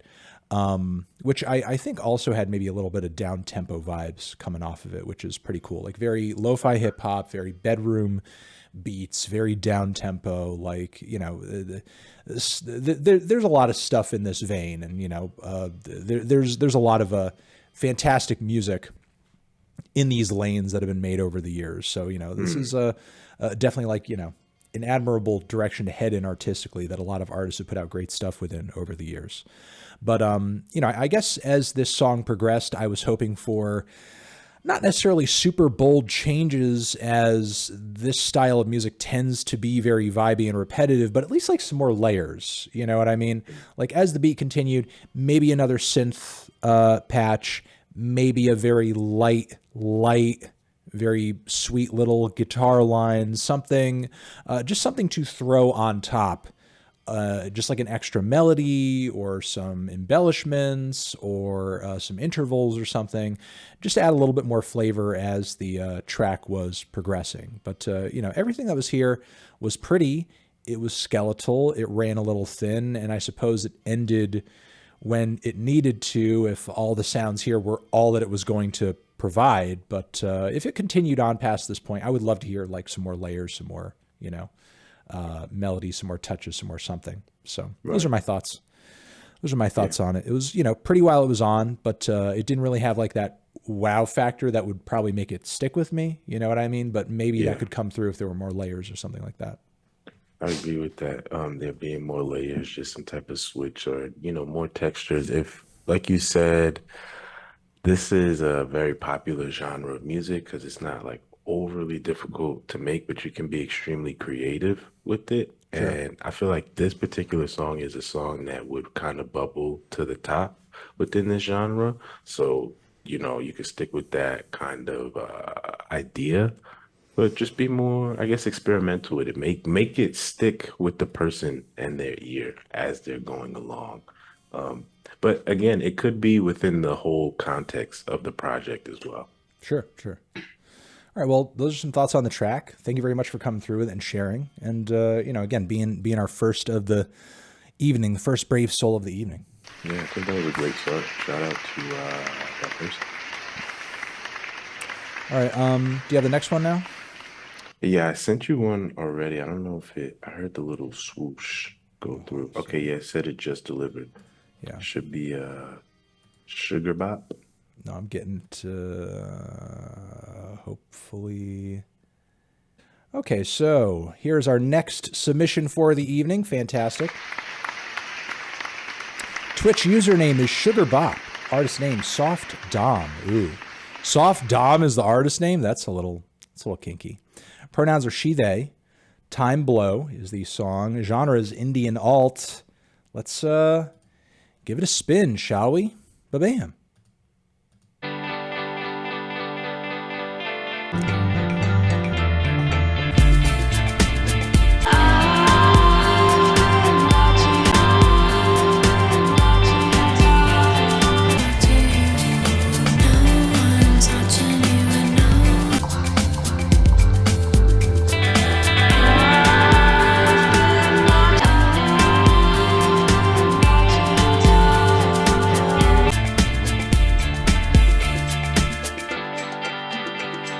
All right. Well, McFarlane, do you want to throw down some thoughts on that track from Soft Dom, Time Blow? Yeah.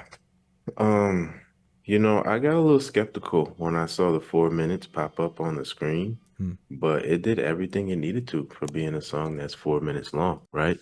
It also gave me like some really early 2000s vibes. I had a very vivid, like, those videos where it'll be like an indie singer and they're driving down the street all fast and the city's just zooming past them. That's the kind of vibe it gave me. There was a point in time where they just started spitting and we're just going with the beat, going with the flow, fitting exactly the tone, the vibe and everything that they set in the first couple seconds of the song.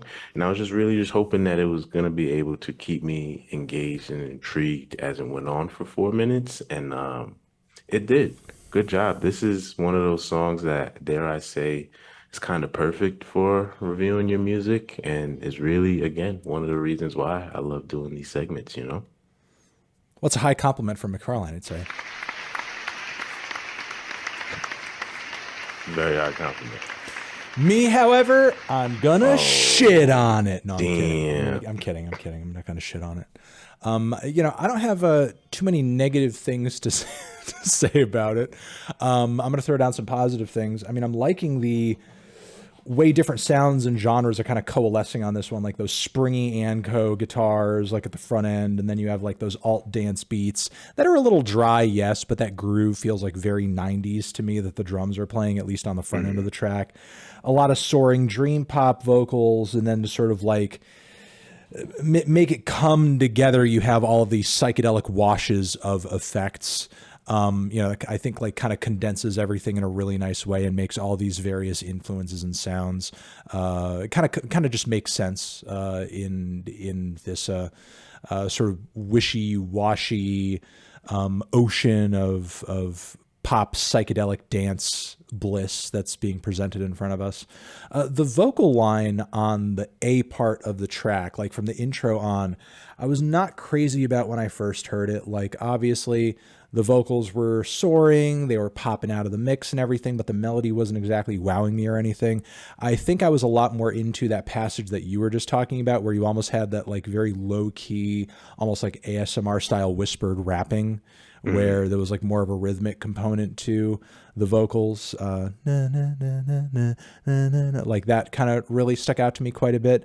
But I will say, even though the vocal melody on the front end of the track didn't do much for me as an intro, it was hitting a little bit harder for an outro after like that really cool groovy beat transition and everything. You had almost like 3 cool little phases to the track, which I thought was nice for the progression.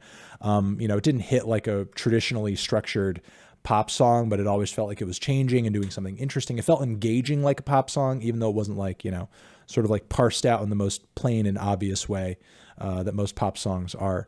But yeah, it was like a fun little kind of psychedelic, dreamy, idyllic, fun, groovy cut. I would say like, maybe my biggest critique is, sorry. Fuck. Are we gonna sneeze? No, I'm not. I'm fighting it off. My biggest critique mostly has to do with like some elements of the instrumentation maybe sounding a little too thin and rough around the edges for it to be sounding or for it to come off as blissful and as soft and maybe as hazy as Soft Dom was intending for it to be. But for something that sounds like a DIY job, it's really well done. It's really well done. It's really well put together. It's really well structured and layered instrumentally. And as long as she or they continues to kind of hammer at this stuff, I think it's going to just continue sounding better. It's already sounding good, like my only recommendation from here is like, start continuing to record more tracks, like, soften those edges if that is what your wish is to do. And start, trying to find some ways to promo this stuff either on YouTube through like some audio visual stuff or like on TikTok and so on and so forth, because, there's some good sounds and vibes here. The specific video that I was referring to when I said this sounds like early 2000 stuff was Madonna, Ray of Light. That video is probably, you could take out the audio from Madonna and put this song and it'll probably fit perfectly fine. It would fit the vibe? Yeah, 100%. Got Madonna's hair's just blowing in the wind. Life's just passing her by and you hear this song, 100%. Okay, well, Soft Dom, just to let Soft Dom know, that's the vibe. You've struck upon that vibe.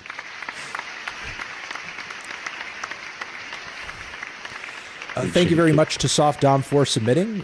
Looks like a lot of people in chat fucked with it as well. So cool, good, amazing, awesome, great, yeah, good. We're going to do one more song for this segment. After this segment, we'll come back with more reviewing your music, of course. We will reread the rules so everyone is aware. But yeah, as I said, we're going to do one more. McFarlane has queued up one from Wallet Jackson, The End of Some New. Go and Wander is the name of the track. I'm very intrigued by this. Like, someone who calls themselves Wallet Jackson and Go and Wander is the song title, and some pretty interesting album art over here. I don't know what I'm in for, but it seems really, really intriguing, honestly. Genre is listed as New Western. So it's some kind of shishi fufu country shit. It's like country, but it's like artsy fartsy. I don't know. I have no idea. Let's see. New Western is New Western like electronic Western? Is it free form Western? Is it improvisational Western? Someone tell me. I guess we're gonna find out.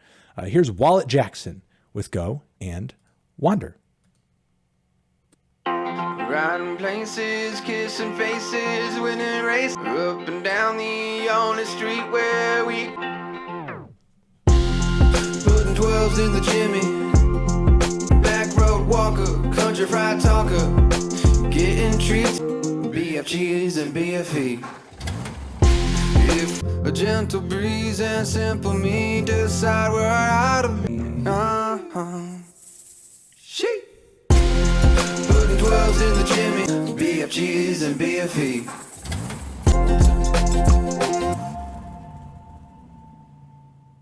Okay, well, there you go.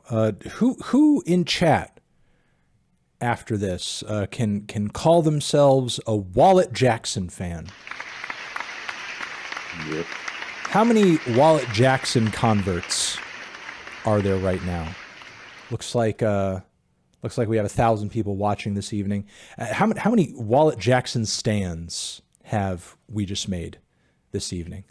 One in the chat if you're a stan now. One in the chat if you are a Wallet Jackson stan. We see quite a few ones, some ones. Let's go. Multiple ones. So Wallet Jackson has some real stands now. There you go. Well, McFarlane, do you want to drop some thoughts on Mr. Wallet Jackson? Hell yeah, brother. That was the song of the year. Yeehaw. God damn it. No, that was really good. I really think we have come to a point where country, we got to think of a new name or like something, because that sounded like if Brockhampton, Lil Nas X, and One Direction all came together and said, let's make a summer jam or something like that. It was fun. It was cool. It was kind of cute. It was kind of quirky. The beat was intriguing. The lyrics were interesting and storytelling. Um, you, it kind of gave me a little bit of like a folk vibe too, which was fun and nice as well to hear within all the other elements. I think the best part is probably the singing. That's the part that pulls me in the most, and then everything else kind of wraps around that in a way that makes it a very fulfilling song. But I think if this person continues with what they're doing and how they're, putting their sound out there, we could see a large shift in this kind of, music because I can never deny country music now, especially off of this one song.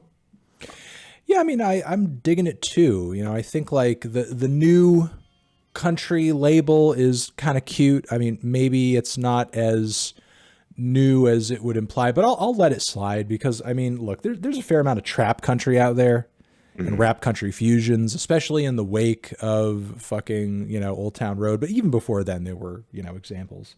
And you have a lot of country tracks that rock these snap beats and everything. That borrow a lot from hip hop and R&B. But like with that being said, I think Wallet Jackson had all of that and a little bit more because there was an element of this song that was like, frankly, a little psychedelic too. And I haven't heard that angle on a lot of tracks because yes, it was groovy. There was a heavy bump and beat to it. You did have those twangy sort of like droning guitars and what sounded like maybe a little bit of a pedal steel in the mix there in the background, kind of wailing away very prettily. But it all was kind of melting together in a somewhat trippy way. And even the idyllic and very chilled out and relaxed lyrics on the track implied, maybe a bit of an altered state of mind, I suppose, as well. So, I like that kind of cute, trippy angle to it. I wish there was like kind of a stronger song transition, like from part A to part B, because it did feel a little repetitive by the end of it. The singing was solid. Again, production, everything was mesmerizing. The one thing production-wise that stood out to me in sort of a sore thumb kind of way were those hi-hats. I think that maybe they could have been turned down a smidge, and the triplet they were rocking, I think, didn't snap to the groove as tightly as it could. It sort of felt like the hi-hats were just in there just to kind of create that sort of modern hip-hop, that modern trap tie-in in a painfully obvious way. I think that the hi-hats could have been cleaned up a little bit, and maybe the groove could have been sculpted out of or I want to say a better groove could have been sculpted out of them. But everything else, production-wise and composition-wise, I thought was super solid, very enjoyable. Again, liked the fusion of influences going on here. And while, it's not exactly like revolutionary, we have heard these kind of like country, rap, whatever kind of combinations going on, especially as of late.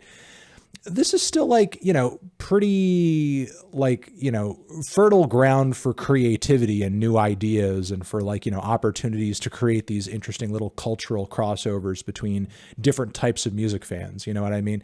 And while, the most popular number one longest running song of all time is that Lil Nas X song, is an example of that genre.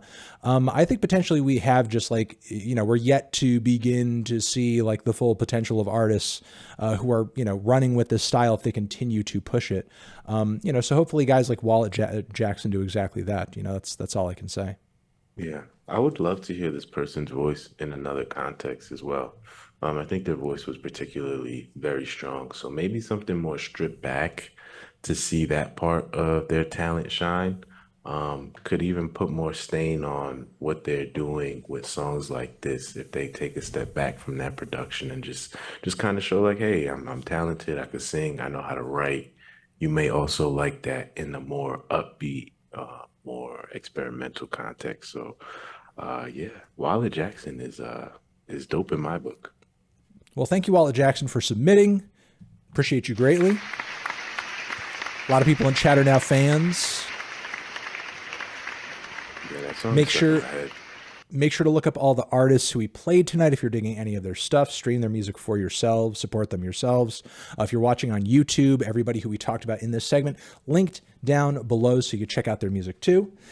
First one of the evening is from Jay Wonder. The song is Validation. Pronouns are he, him, and genre is hip hop and rap. Just a quick shout out to everybody who's on YouTube right now. Thank you for watching. Remember, everybody who we talk about artist-wise in this video is linked down below in the description box if you want to check it out for yourself. And yeah, let's give this song a listen, see what it's all about, and give some criticisms right after between me and McFarlane. This is Reviewing Your Music. Let's go. But at the end of the day, my biggest flex is that my eyebrows are real. I can like rub them and they don't go anywhere. They just still look fucking good. That's flex. Rap better. I was in the kitchen whipping, not a crack measure. Stat leather, that black leather chill. Niggas hating from the side, I'm like, who you? Like who's loose? I just put the mic by the speaker, give me feedback.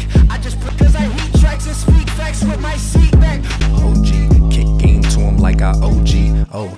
And I might pop shit like I'm mainstream, I'm not though. I just put the mic by the speaker, give me feedback. I need that. Mine's what all I need that. Nigga, I need feedback. Okay, well, McFarlane, thoughts on that? That was a banger. A Banger, great song to start out with. banger time, banger. Okay, banger. Why was it a banger? Well, it was literally loud, which is okay. It was loud in some ways, not loud in others. Yes. I think the loudness of that bass line definitely took away from how cool and hushed those vocals were at points in time. I think the delivery of that was really cool. I don't know how long this person's been rapping, but obviously they're comfortable with their voice, their words, and how they want to present themselves on a track. It definitely is a head bobbing beat overall. I think the energy that they're trying to emulate definitely it takes over while you're listening, you know, and it gives you a very visceral and fun kind of vibe. I think the only thing that I would really change about this is the mixing. I think the mixing is probably my biggest issue. Do something with those vocals, maybe a little bit louder, make them punch a little bit more. You think the main vocals needed to be louder? I do think that they were a little buried under that bass line. I seen some people saying this sounded like a TikTok song. I seen some people saying there was Tyler influences in there. I see the Jay Wonder guys in chat. He said I sounded like McFarlane. I mean, I think he's commenting. I think he's saying that you guys have similar vocal vibes. You're very chill. You're very even toned. You're very close to the mic. Yeah. Okay. That's good for you, buddy. You can go ahead.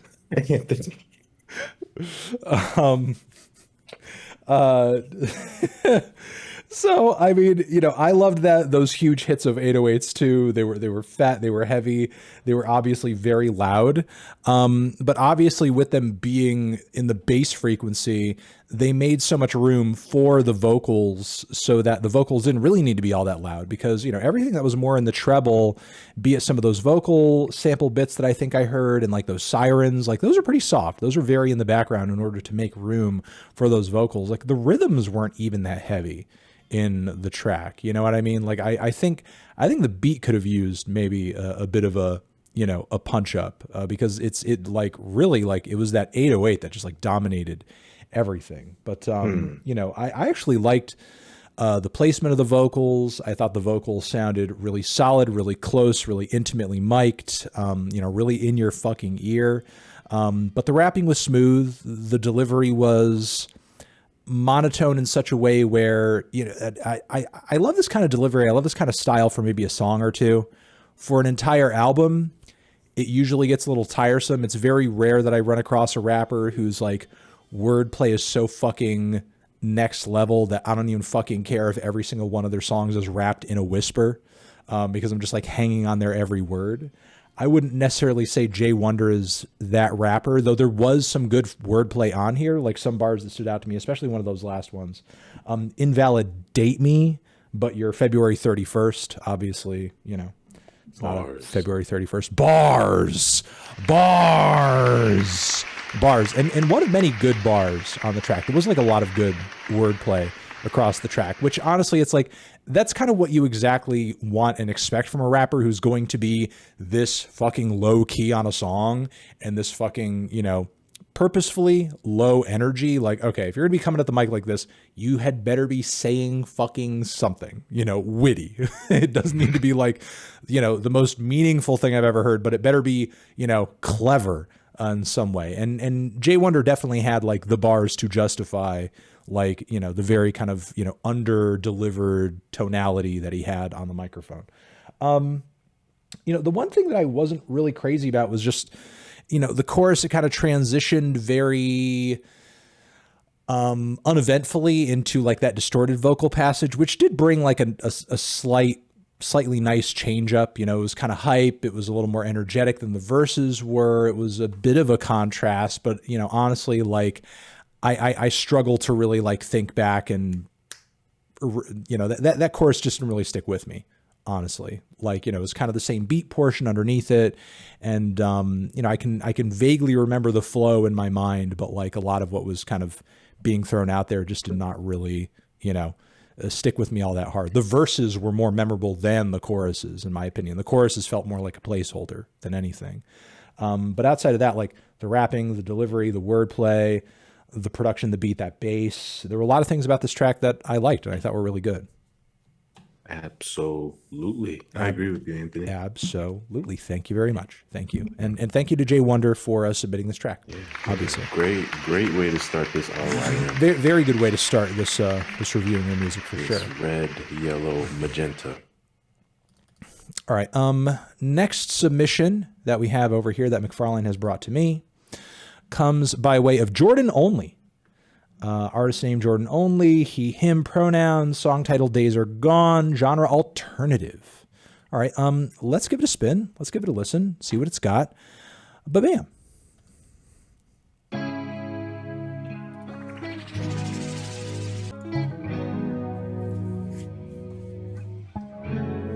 Sitting on a tree, crawling on the moon. I've grown obsessive and my recklessness has brought me.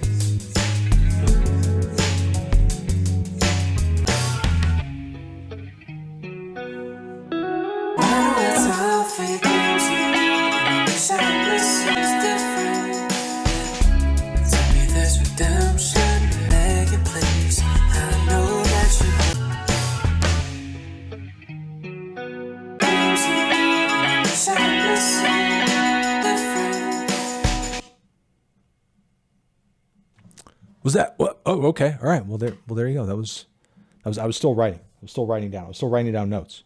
McFarlane, do you want to throw down on that a little bit?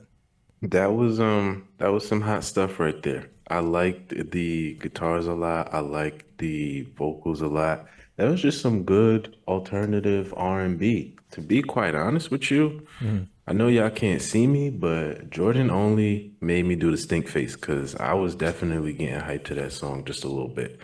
I couldn't really hear the vocals all that well, but I at least could hear that the performance of them were good, inspired by other things from this genre, but trying to kind of mix it up a little bit more. I did get slight hints of like some very slight hints of some early kind of R&B with the vocals as well.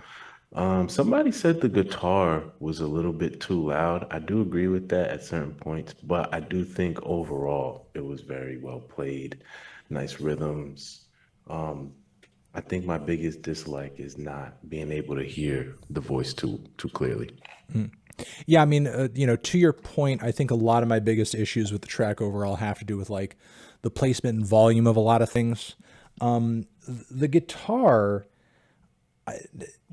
at some points it's too loud, sometimes it wasn't. I feel like the guitar, if you're kind of going back and remixing this, could use maybe a little compression because there were points where the guitar sounded well placed and the volume was good. I don't know how it was recorded, if it was like direct in, if they were recording like through a mic and an amplifier, if it was the latter or even the former. You know, you could have points where the guitar, in terms of how you're playing it, performing it, especially if you're doing it live, you could be playing it louder than you were earlier, and as a result, like the signal is going in louder. Some compression could fix that, or some normalization, so that you're not having these intense changes in volume across the track, because there were points, especially toward the end of the song, where it felt like, you know, that same rhythm guitar was way louder than it was earlier in the track. You know, meanwhile, that bass could have been bumped up. I heard that bass line in there, and the bass line sounded solid, but it could have been louder. The drums could have been a little bit louder, and the vocals, I thought were decently placed, especially in the first half of the song, but then the watery effects that they were washed with did obscure them maybe a bit too much. Though I do appreciate that they were used, because those effects on the vocals and on that rhythm guitar as well did make for kind of a psychedelic quality as well. There was, as you were saying, like an R&B quality to this, but also like very much like a bedroom pop quality to it too. There was almost like a bedroom indie pop vibe going on as well that I thought mixed together really cool, almost in like a, you know, a bit of a Choker or an Omar Apollo or a Steve Lacy kind of way. Absolutely. But, you know, it was kind of giving that maybe like a touch of, if you could have, I don't know, like a weird psychedelic trippy bedroom pop John Mayer or something like that going on a little bit, you know. Which, you know, I think is kind of a cool direction. The verses were solid. The vocal melodies on the verses were really solid. I thought the guitar was really entrancing and pretty. I thought the verse portions were really the most enjoyable portions of the whole thing. What it tried to escalate into in terms of a chorus never really felt like a fully fledged or fully fleshed out chorus, honestly, though I thought the, that little very bright guitar lead that it would break into to kind of transition into the next verse, that like that kind of ascending line, was really pretty. You know, it was a very, very pretty line and a great transition point into the next verse. I feel like whatever it was trying to do there in terms of a chorus could have been built out a little bit. And obviously the ending, I think, could have used some work, as it did like just kind of finish very quickly out of the blue and everything. Like could have either used, I don't know, a build or a fade or something to kind of bring us to a close. It didn't really quite have that, but you know, everything else that I cited as a positive was a positive and was sweet and was entrancing and was cool. I think Jordan could take a little bit from some jazz as well. I think listening to that new Jade, Beck, and Dami album, I always get the order of their name mixed up, but I think he could take some things from at least that production and kind of twist it into his own way. I don't think they go one in one, but I just kind of got that. I don't know, it just made me think about it. So listen to that, Jordan. Maybe you could take something from that. Okay. Well, Jordan, thank you very much for submitting. Thank you for being brave enough to submit to reviewing your music. We appreciate it. McFarlane, did you pass along the last one? These people, they're not verifying themselves, you know. Got people. You gotta verify yourselves in chat. If McFarlane is adding you and saying, "Hey, where are you? We want to play your music on reviewing your music," you must respond. That is one of the rules of reviewing your music. You must be here. You must be here. Well, we will wait until someone responds, but someone needs to respond. McFarlane is going through the submissions at randomly choosing, and you know, we're just seeing if you're here. If you submit, you have to stay. You can't just you know, you can't leave. Even if your mom calls after you submit and is like, "Hey, son, I'm on the highway and my car drove off the embankment and it's hanging off the edge of a ravine and I'm about to fall into it. My buckle is broken and there's only a matter of time before my car falls off into, you know, this giant ditch into, you know, off a cliff. You need to come save me now." You have to say, "Mom, I can't. I've submitted my song for reviewing your music. Anthony Fantano McFarlane might review my song live." And I know that sucks to say and to think, but you know, if you tell your mom that, she's probably going to understand. She's going to be like, "Oh, okay. Oh, well, Anthony Fantano's going to review it. Okay, well, can't get in the way of that." So, you know, It's been great.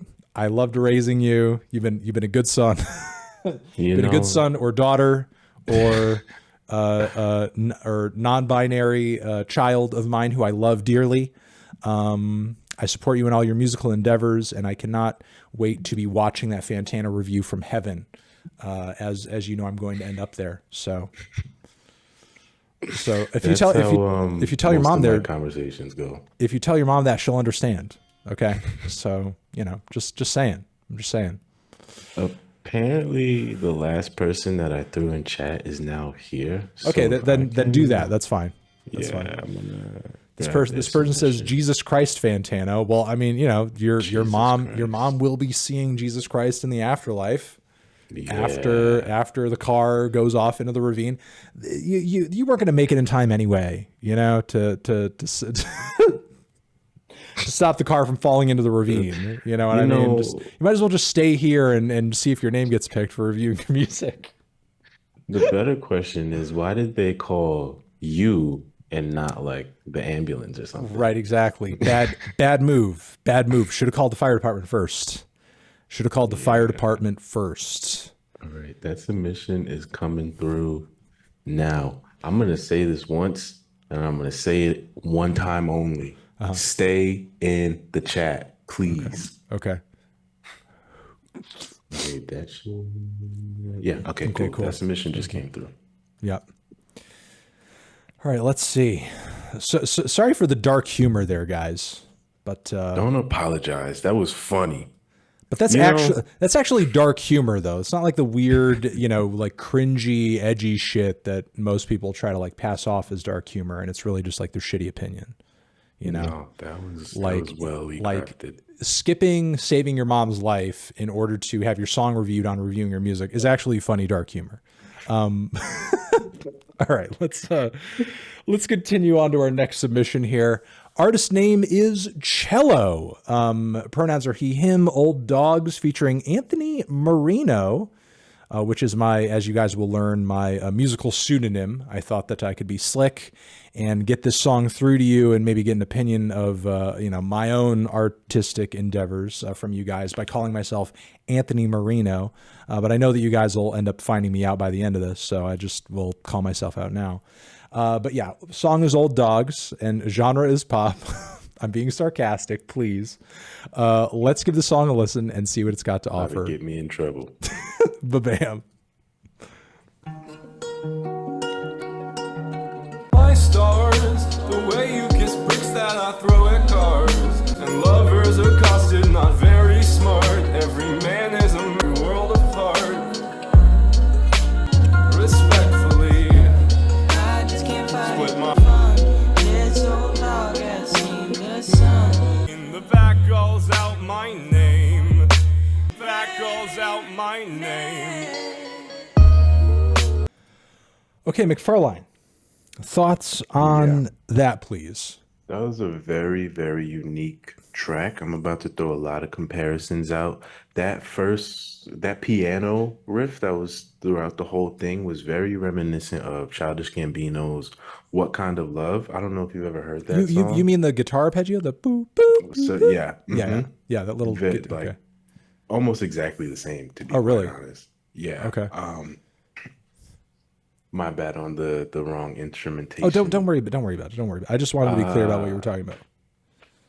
The vocals reminded me of like The Killers or that song I Can Ride My Bike with No Handlebars. Okay. And I liked them. Those initial first vocals, that feature. I'm assuming it was a feature. I think that was Anthony Marino right there. Anthony Marino stole the show. They made the whole entire song, like hands down. It could have just been those vocals and it would have been great. But those other vocals were good. I just think once that kind of second half of them came in, that back end of it came in, I was like, all right, you lost me now. But then I heard Anthony again and I was like, man, this right here, this is what I came to the store for. Okay. I came to buy this. And that's about it. I don't really have too much of an opinion on like the mixing. I thought the production was what it needed to be for this kind of song. Mm. I don't understand the title. I guess I understand the title with the lyrics because they were saying like, please learn from me, next of kin. I kind of wish that idea was played off a little bit more because I like that like kind of vocal passage and how it was presented. But yeah, Anthony really did his thing on that. Shout out to Anthony. I'm going to be less complimentary, honestly. I'm going to be less complimentary on this track. Which is fair. I was not crazy about it.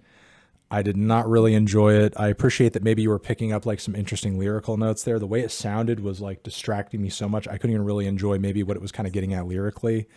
For one, I thought those little guitar arpeggios were fine, but I think the line felt a little too bare and skeletal and unsupported. Either that part could have been busier or there could have been more surrounding instrumentation to kind of fill out those gaps because the instrumental generally just felt a little too hollow. Maybe there could have either been some more or just like any keys or some strings or more guitar bits or something, but it just felt very hollow. There wasn't even really a significant amount of bass. The closest kind of, element that we had in terms of like providing, I guess, like a chord progression in the background were those like vocal harmony layers being sampled in the background, but they were so fucking quiet most of the time. You could barely make them out. And what I could hear of them, they didn't sound very good. They didn't sound very well performed in terms of like, their grasp of the pitch and how well they're delivering the harmony. And on top of it, like, it sounded almost as if like whoever was singing them at gunpoint. Like it was almost like,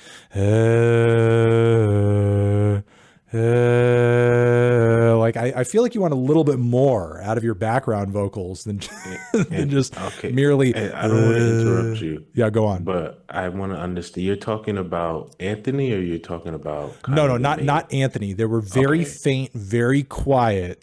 Background vocal harmonies going on in the background, like throughout much of the track, that were just very,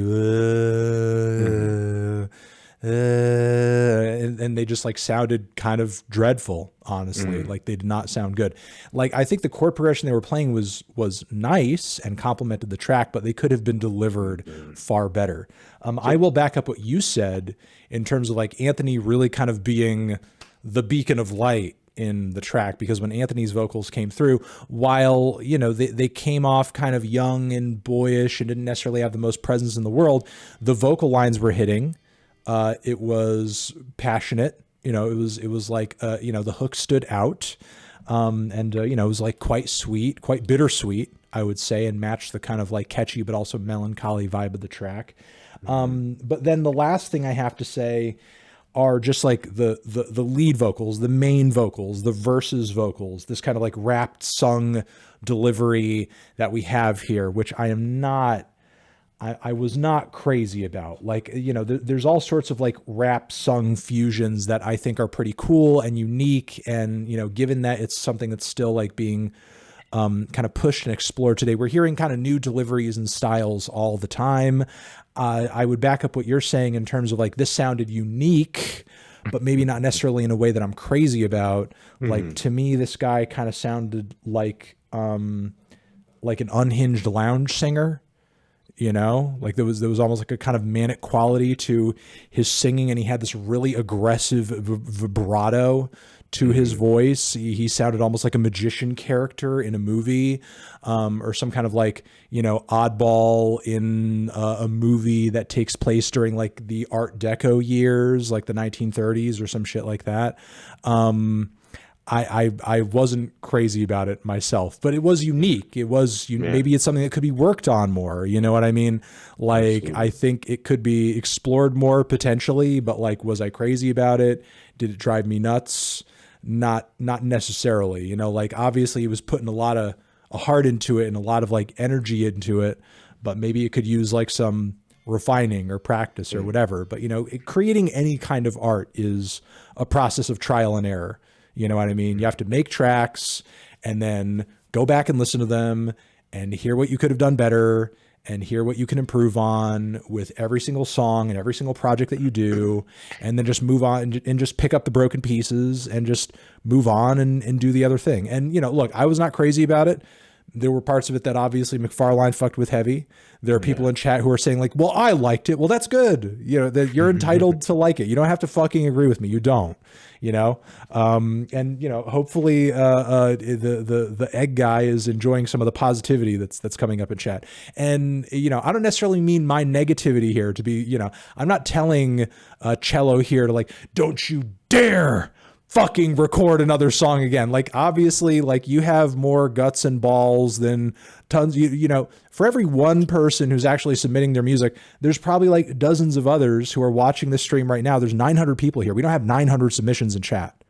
So for every one submission that we have, there's probably like a bunch of other people, some of which have songs who are like, I don't know. I don't think it's good enough. I'm not going to share it. Anthony might tear it apart. And I might tear your fucking song apart because, you know, I'm here to like give my actual opinion here, not in a mean way, but give my actual opinion. And this is my actual real ass opinion. And, you know, I hope that, you know, no matter what I say about your track, I'm being honest, I'm being real, I'm being forthright. I'm not going to come on here and fucking suck your track's dick just to be nice and because you sub to my fucking channel. You know what I mean? I'm going to give your song an honest review just like I would anybody else. But you know, with that being said, I was not crazy about this track. Hopefully there were some people in chat who, you know, were crazy about it. I obviously see that McFarlane fucked with it a little bit. And, you know, hopefully Cello is self-aware enough to see whatever some of the shortcomings of this song are and just improve upon them into the future. Because, hey, I can at least, as I said, give it to this track that it sounded unique, you know? You know, and there are lots of artists who early on, like fucking Travis Scott, Days Before Rodeo, that project sounds unique. There are also a lot of things about that project I thought were ass. But then when Rodeo came out, I was blown the fuck away because everything about that project that made it sound unique kind of came together in, you know, a very positive and effective way. So, you know, just because I don't like a certain song or don't like a certain thing you did, doesn't mean I'm counting you out forever or that you should stop or give up your dreams or whatnot. Obviously, you had enough passion to get to this point. And believe me, while I wasn't crazy about this, you still put together a well-mixed song that had a solid structure to it, that had a certain kind of persona and angle to it that you worked out very thoroughly. And you have the song titles here and the fucking features and the fucking album art with this cool, like little tiled look to it. Like you've put in way more fucking passion and effort into the artistry of this than a lot of people do who are like, you know, in my email inbox every day and are like, yeah, man, check out my song that I recorded on my fucking iPhone speaker and has like a random picture of my friend as the cover on SoundCloud. Like, you know, while there's nothing illegitimate about that, you've put a lot of heart into this and obviously like you're going somewhere with it. And I would hope that that passion is also leading you to places where you're dissecting your own work and creatively pulling it apart so that whatever you do next, you improve upon and do better. So yeah, that's it. You know, those are my thoughts on that. And yeah, the first submission for the night comes from one that dude Chandler. Adam Wayne is the name of the record. The cover looks like some kind of weird ass comic book shit. Respect for that. That's cool aesthetic. Pronouns are he, him. Song title is Killer Croc. Genre is hip hop and rap. Let's give it a spin and see what it's got. But bam. You are the lady. You got another cycle.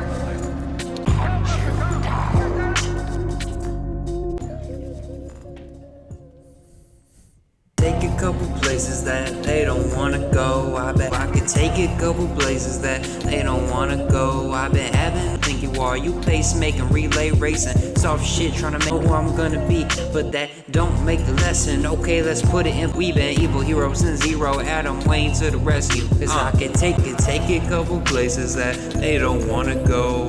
You just gotta let me know. We could take it real fast or we could take it real slow. Okay, McFarlane, thoughts on that? Yo, rap is hard. Yeah, rapping is hard because that was not it at all. So you were saying, so you were not saying the rapping on the track was hard. You were saying rapping is difficult. Yes, and that this. and that this man's performance was proof of the difficulty of rap. Mm-hmm. Yeah, Mm-hmm. Is what you were saying. That's no disrespect, honestly. That's the truth, because like it's not everybody could do it. It is something that you could work at and become better at. You got to figure out your delivery. But I mean, you know what, Anthony? Mm-hmm. I think there should be some way where one song can be skipped. I think we should have a skip button somehow. During reviewing your music? Yes. No. We got to go through the whole thing to hear how not good it gets if it's not good. I can't. All right. Okay. You obviously Let's stop. You obviously didn't like it. You gave your thoughts. Was actually, before you move on, was there any particular thing? Obviously, you didn't like the rapping. Was there any particular thing about the rapping that you thought was particularly bad, or a thing that our submitter here could work on? A certain thing that you think needs to be worked on with the rapping, so that there's something kind of constructive from you coming away from this. Okay. Yeah. I'm sorry. Let's pull it together. I think that the delivery could be different. I think maybe rapping is not the way to go with what you're trying to do, or before you really decide like, okay, I'm going to put this out, make sure, it's strong, because it just wasn't up to par with everything else that was there. The beat was cool. But this is no different than things that, I've heard on, people starting on SoundCloud early out. So I think if they spent more time really understanding their delivery, then, that would be the best place to start. Okay. All right. I will give my own thoughts. I have a few positive notes and takeaways. I thought the beat and the production was really cool. I like that those woozy, watery keys. I thought the beat and the bass were well placed and mixed. The production overall was killer. The whole thing to me sounded like hanging out in a sewer in a comic book or walking the streets of Gotham at night. It was a cool little vibe. It was a cool soundtrack. And I even liked the chorus a little bit. There was something to, that flow at that point. Are we really being honest? You just gotta let me know. There was like something about that line that like felt almost hypnotic that I thought was kind of cool. The descending and kind of ascending inflections of the voice, and just like that repetitious flow.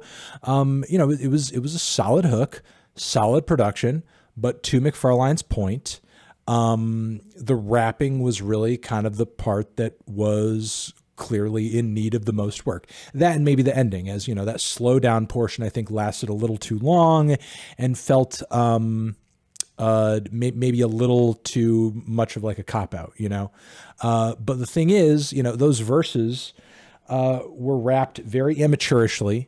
There were points where the delivery did not really feel strong. The presence and volume of the vocal was constantly wavering. So I don't know if there was like that much breath control involved. Some of the lines were kind of jumbled because there were some bars that felt like they had a lot of verbiage packed into them. Others that sort of felt like they had less or the appropriate amount. So some words were kind of rushed through or stumbled over in order to complete the line. And just like the timbre of the voice as well just felt like a little thin, and it wasn't the most expressive delivery ever. Now, with that being said, there are some rappers that maybe have somewhat more of a nasal kind of timbre to their voice and maybe more of a measured delivery, and they're still quite good. In a weird way, I was almost reminded of the rapper Evidence, for example, who's obviously, his talent level is far beyond what's being presented here. But he also does not have a super expressive delivery and, doesn't have like the deepest, most like mature voice that you're going to hear out there. But he is a very talented rapper, very talented writer. And, he's worked out in his own way how to perform and sort of like, make those maybe less expressive qualities of his voice and his performance style strengths rather than weaknesses. You know what I mean? So, if you're going to continue to rap in this style, I would look to guys like him, or I would, work on ways to work on your breath control, work on your vocal mixing, and, just work on like your flow so that everything isn't so, kind of, boyish and I guess like kind of inconsistent. Those are my thoughts. Those are my opinions. I agree with McFarlane. The rapping is really what could have used the most work. But everything that was here, that was kind of a weakness, none of it was so far beyond workability that I think you should give up or anything like that. It's all stuff that you could practice to get better doing. Nothing is so awful that it's unsalvageable. So yeah. I think those are kind of my thoughts on that right there. Yeah, I'm sorry that I went so hard. Should have been more constructive from the jump. That's okay. That's okay. I mean, I went a little hard on the last track. You know what I mean? So I feel like we all get one. We're all entitled to one, where a track kind of rubs us the wrong way. And, we go a little hard on it, but with love, and I think that's what matters. That was great advice. Thank you. All right, let's get the next submission that McFarlane threw in here, but still, that dude Chandler, thank you very much for submitting. We appreciate it.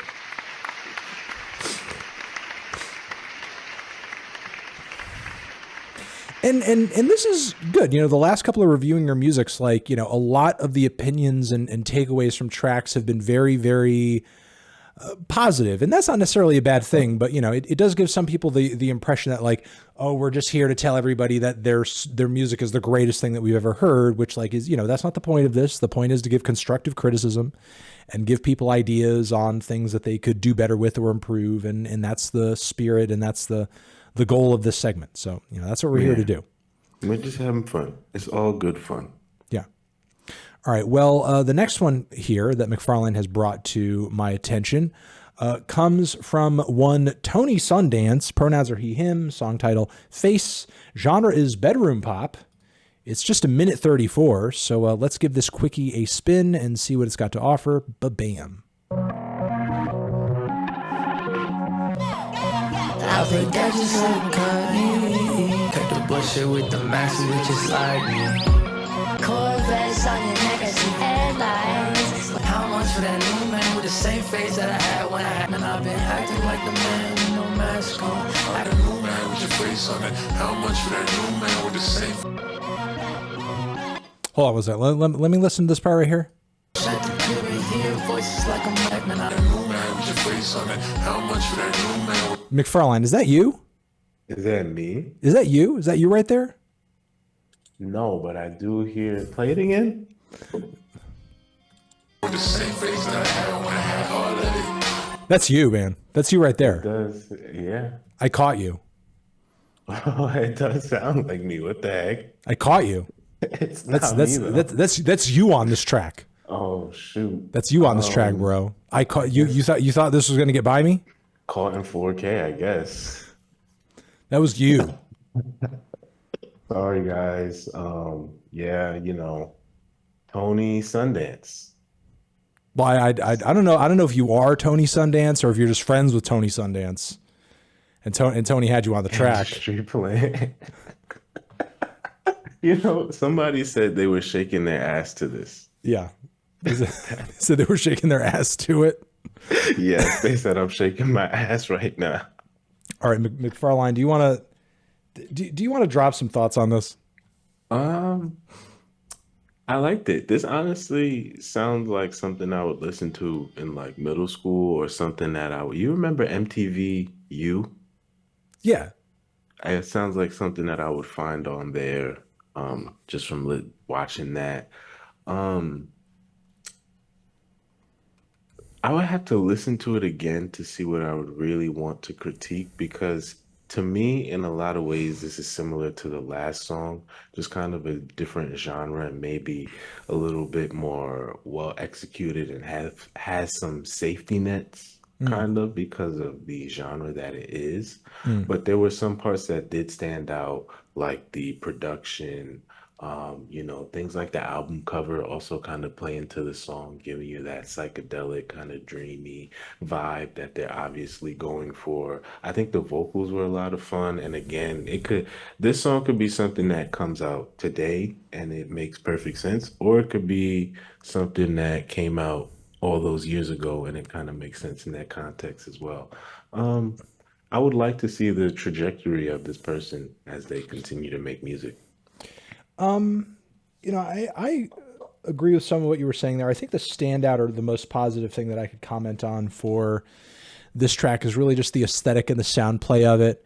The psychedelic manipulations of kind of those stuttering synthesizers and the beat and the vocals were really cool. Like the sound play was cool. It did legitimately sound a little surreal. As I said, again, a little trippy, a little psychedelic, just sounded, otherworldly and just very strange, but also pretty and colorful. I wish there was some more bass thrown in with that color, but everything that was there still sounded very full and very vibrant and, really just like buzzing. It was a cool little loop. It was a cool little groove. It was a cool little vibe. But I feel like our artist friend here, unfortunately, didn't really kind of go much beyond striking up more than that. We had a decent beat. There was almost like, obviously it was kind of categorized as like a bedroom pop track, but there was like a bit of a rap fusion going on in there too with this very cute, lazy, laid back flow. There were elements of it that almost reminded me of like Baths a little bit, or just like some very early hip hop fusions with like chill wave type shit. And, not in a bad way, in a cool way. Maybe this artist is into like some early Toro y Moi or something like that. Who the hell knows? But either way, cool flows, cool vibe. But then once we kind of got introduced, we got past that introduction. It sort of seems like, our friend here didn't really know where to bring it next, because we didn't get a switch into a chorus. We didn't really get too much switch ups on the vocals outside of like pitch shifting. You know what I mean? The flow switch ups didn't really feel that significant to me either. It like kind of brought a vibe, it brought a sound, it brought a certain energy, and then it kind of stagnated with that, I think, for a little bit, and then didn't even kind of, build up the chutzpah to even get to 2 minutes. I feel like it was not only just kind of stagnating, but short-winded as a result of that. I feel like if I'm looking for anything from this track beyond what it presented, it's really just like a fleshed out and kind of structured song, and just a bit more length, something more robust, something more thorough to really kind of, sink my teeth into. I feel like on the structure end, it was really kind of lacking. On the development end, it was very kind of lacking. It brought a sound, it brought a vibe, it brought a cool little energy, but, not much else. Yeah, it's definitely one of those songs that's good for the moment. Doesn't have too much staying power, but does have the potential to do so with a few more additions or, refinement around the edges. But I do think it's a good foundation, especially I would want to know more about that album cover, because it does add a lot to the overall experience for me. Yeah, it is a cool album cover. And, a song like this could also work well in the context of a record or a mixtape where it's surrounded by like a dozen other similarly. Hey, thank you very much for the raid. Hopefully you had a nice stream, Solid Bones. This is reviewing your music. So we're reviewing some live submissions now of viewers who are hanging out with us, talking about this track from Tony Sundance. But this track could also work in the context of a mixtape or a record with like a dozen or so other songs that are similarly short and psychedelic, and maybe they all kind of reinforce each other in that way. You know what I mean? But either way, what here sonically sounds fine. I guess like I'm looking for a bit more, especially considering if I'm just kind of be looking at it in sort of a single context. Man, absolutely. That is a great point, that it could have a greater context, and that this could just be short for the moment. Yeah. All right. Thank you for your input, of course, and thank you very much to Tony for submitting. We are going to do one more reaction to a track in this segment, and then we will come back for, I think, a little bit more reviewing your music, of course. This one over here comes from Yade or Yade, but I imagine it's Yade. Pronouns are he, him. Song is Fatal Attraction. Genre is rap. As McFarlane said, we have a lot of rap in this segment. We're doing a lot of rap in this one. Let's see what this one has to offer. Ba-bam.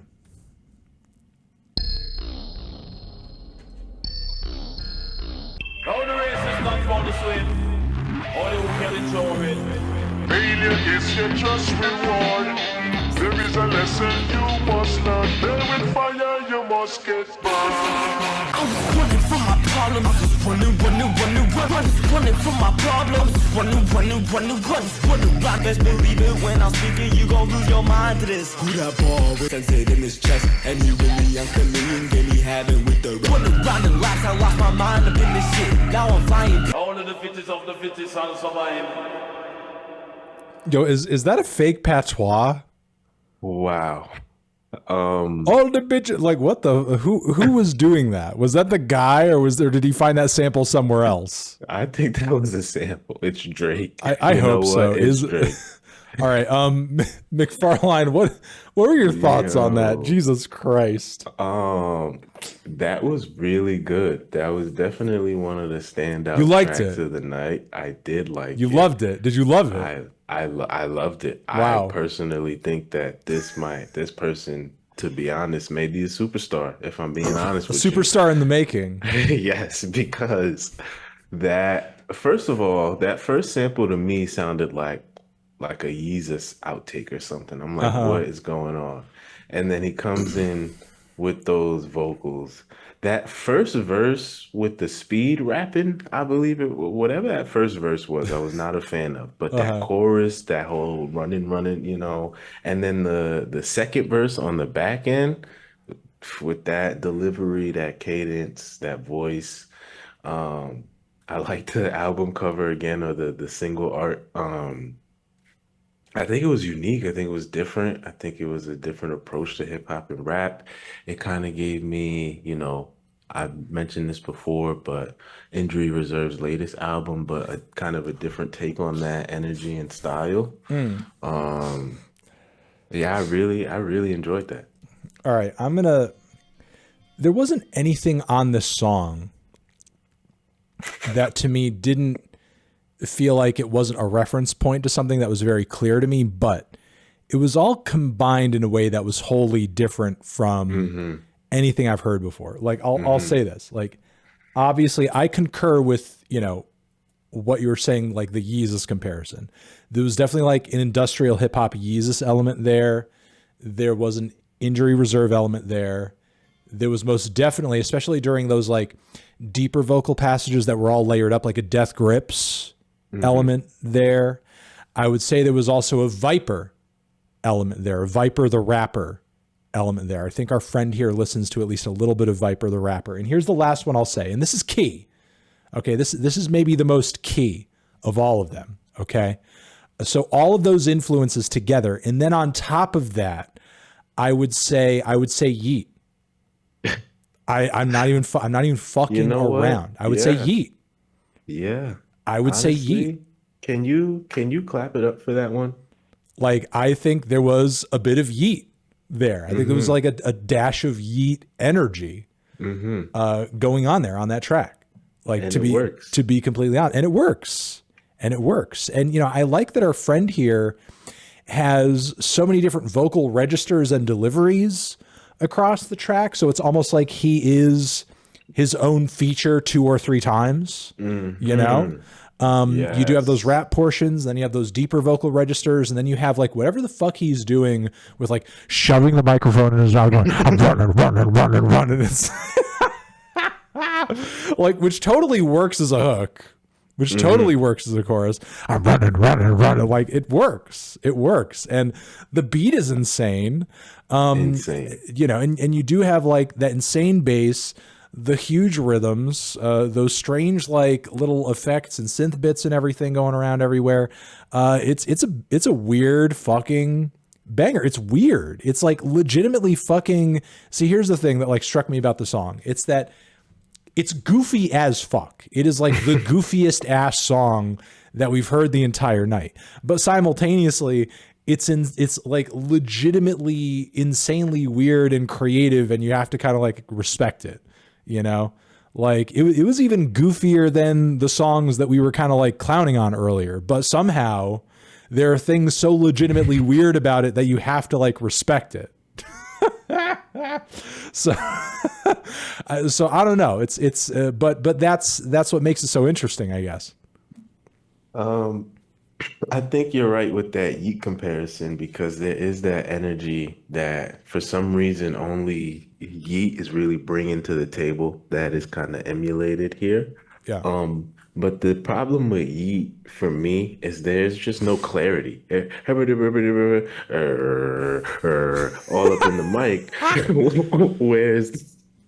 Whereas this, you can hear him, you know, you understand the emotion that he's trying to put forth. And yeah, it's a lot of fun, and it was weird. And there were parts of it that made me uncomfortable, but there were certain parts that were hitting so hard that it's like, it's almost like, damn, do I really like this? You know, it is a very interesting, another unique one for the night, for sure. You know, the thing is like, it's a kind of mix of like chaos and control, because like the delivery and the production, like there's so many elements of it that are weird and are messy and noisy and just very odd, but simultaneously there's that clarity that you said, and there's a very super like clear song structure to it. And on top of that, like the production is very good and it's mixed very well. You know, it's presented in a very clean and clear fashion, but it's performed in this really like weird, fucking goofy, chaotic way. And, you know, so don't let that, you know, make you think it's like purely this weird amateurish affair, because there's obviously like some methodical, you know, elements going into this track. Hey, thanks for the 5 gifties. Key Hlan, appreciate Thank it. you for the But yeah, you know, so it's not just like some kind of weird fucking mess or anything like that. It's a good, solid track, and a really kick-ass way, I think, to end this segment. This is maybe my favorite track of the night so far. I agree. If they don't have another one, I just say we run that back one time for this break. Yeah, this is seemingly the only track that they have. Yeah, I say we run that. That was this. I genuinely think this person like is gonna make waves very soon, because that was something. You know? I hope so. It was quite the banger. Yeah. Right. Definitely put. If you got something else, Yade or Yade, whatever, however you say it, drop it. Yeah, obviously, given this guy's name, he's clearly Yeet's cousin. or he's like the bizarro Yeet, or he's the evil Yeet lurking in the Yade. Somebody saying Yade. Yade, get the meme going. Okay. Yeah, get the anti-Yeet memes going. But still, you know, it was really cool. For those who are watching, it's been reviewing your music. It's been Anthony Fantano. It's been Chat. It's been McFarlane. Yes, sir. We're going to be kicking things off with this IDM experimental cut from Pondus, which pronouns are he, him, and the song title is, although no, that's not it. That's not it. I picked the wrong one. Here we go. Pronouns are he, him. Song title is Hukla. And yeah, let's give this thing a spin. Looks like it's off of a new EP that just dropped this year, back in August. And well, you know, now it's still August, just earlier in August, rather. So we do like recent work on reviewing your music. Thank you. Recent work. Oh, let's give this track a spin and see what it's got to offer. Ba-bam.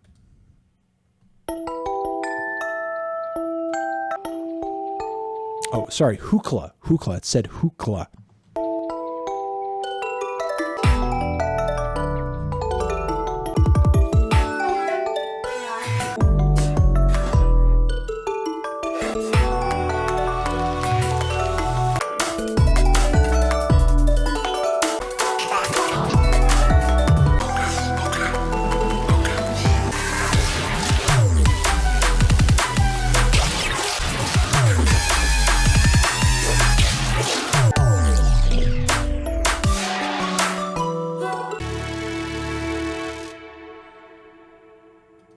Okay, McFarlane, thoughts on that, if you want to give some.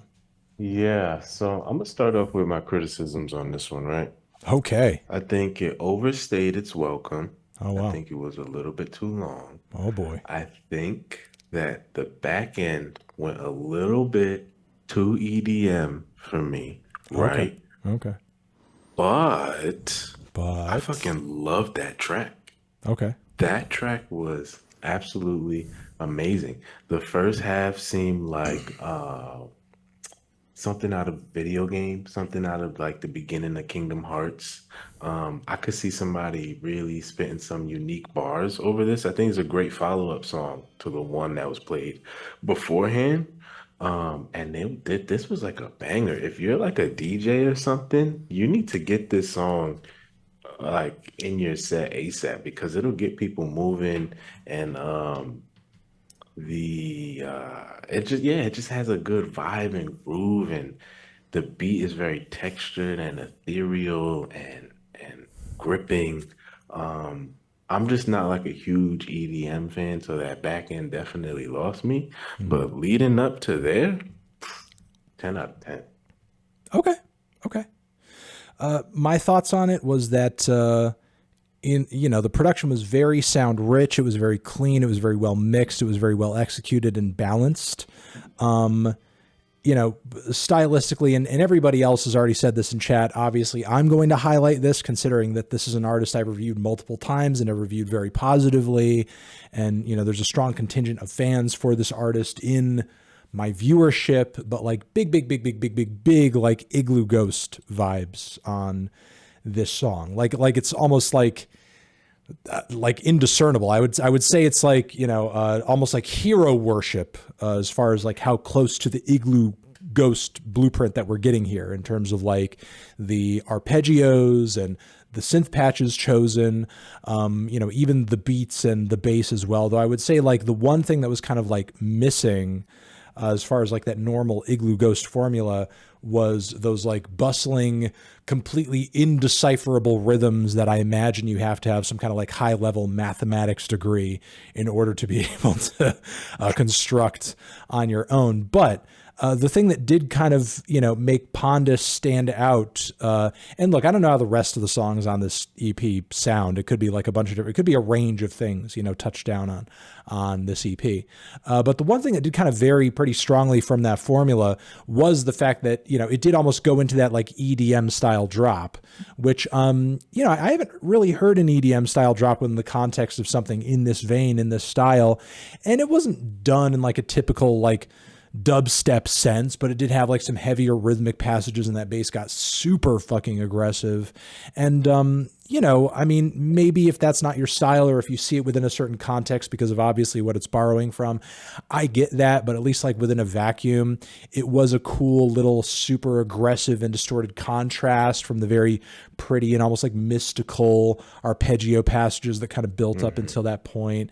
And then from there, it kind of coasted out into that like, very heavenly set of lush chords to sort of finish things off at the very end. It had a cool progression.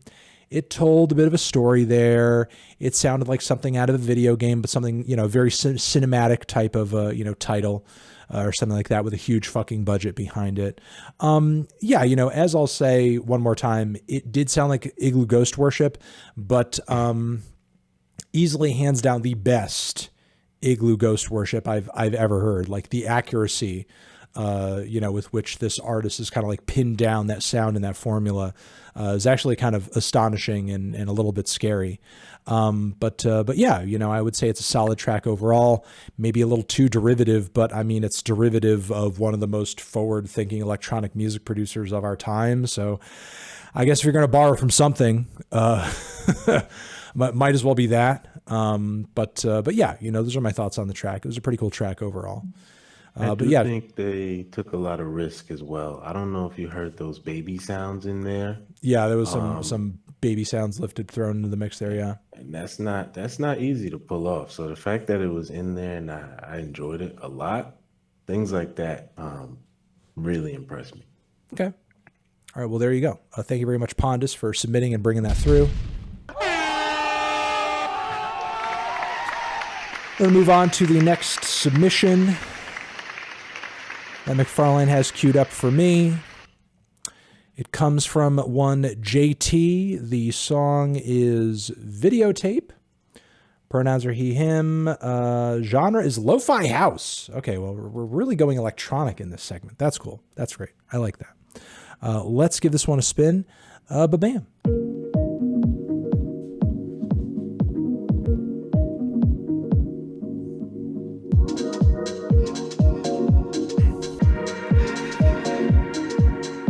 Every night, every day, you bring my heart. I don't mind when we get up and make up. If it sucks the days that we live in, we wind us to the night we day. Every night.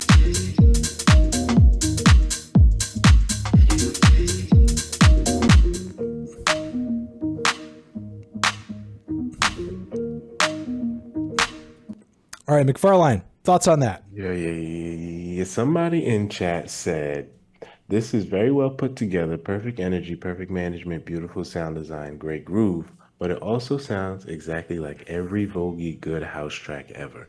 And you know, I don't see that last part as necessarily a bad thing. You know, I think this genre, you know, at times can be very tried and true, and that's what makes it a fun and good genre. This song it was exactly what it said it was gonna be, lo-fi house. That's what we got. We got some grooves, we got some you know, dance rhythms.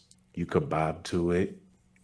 You could pick up the pace to it if you want to. You could sit and chill, have a drink to it if you want to. You know, there's so many different atmospheres that this song could fit. And I just really enjoyed the clean, solid presentation of all the ideas. You know. Yeah, you know, rhythms were good, keys were solid, progression was good too, you know, didn't feel like it stagnated for too long. You know, and even though it was 6 minutes, it didn't feel like it overstayed its welcome. It was an appropriate length for a track of this style. You know, it had a nice kind of entrancing quality to it, good progression, as I've already said.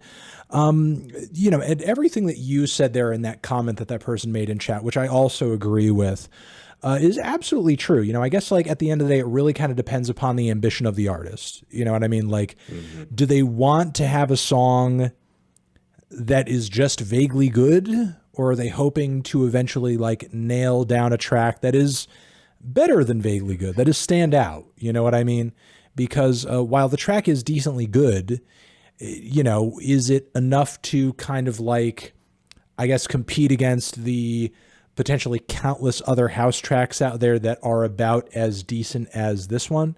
Not necessarily, especially with like that Beyonce shit floating around now.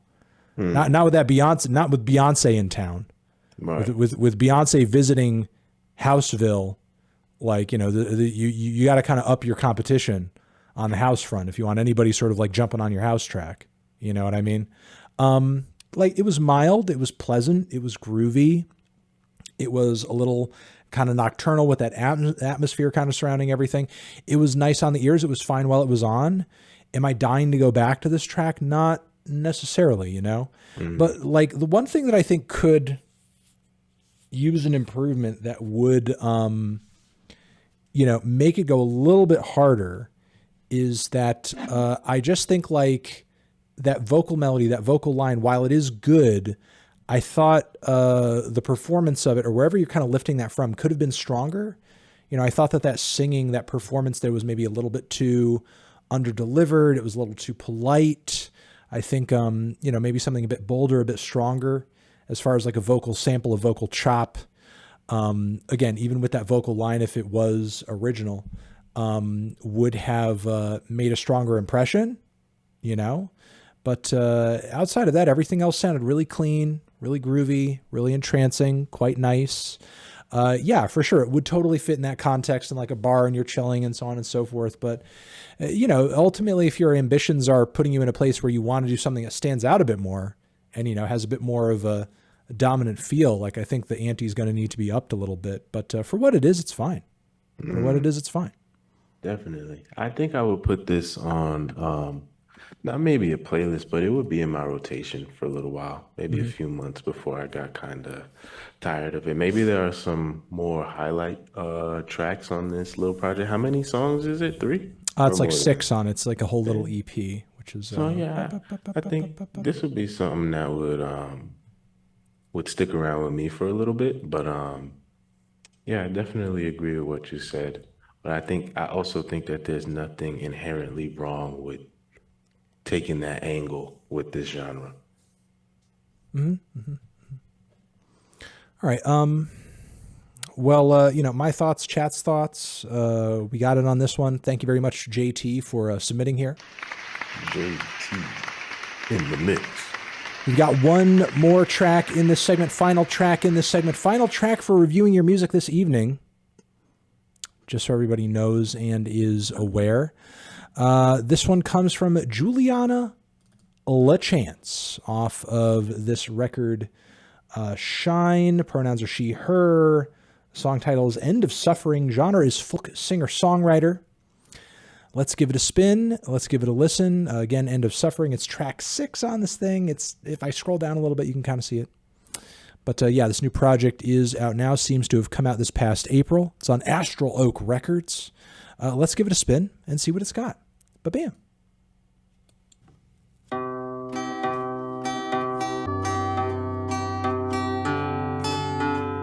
The north is so quiet. Joy of emanating of the night. Evolution is quiet. Close your eyes. Children of stars in the moon is in the silence. Get real quiet.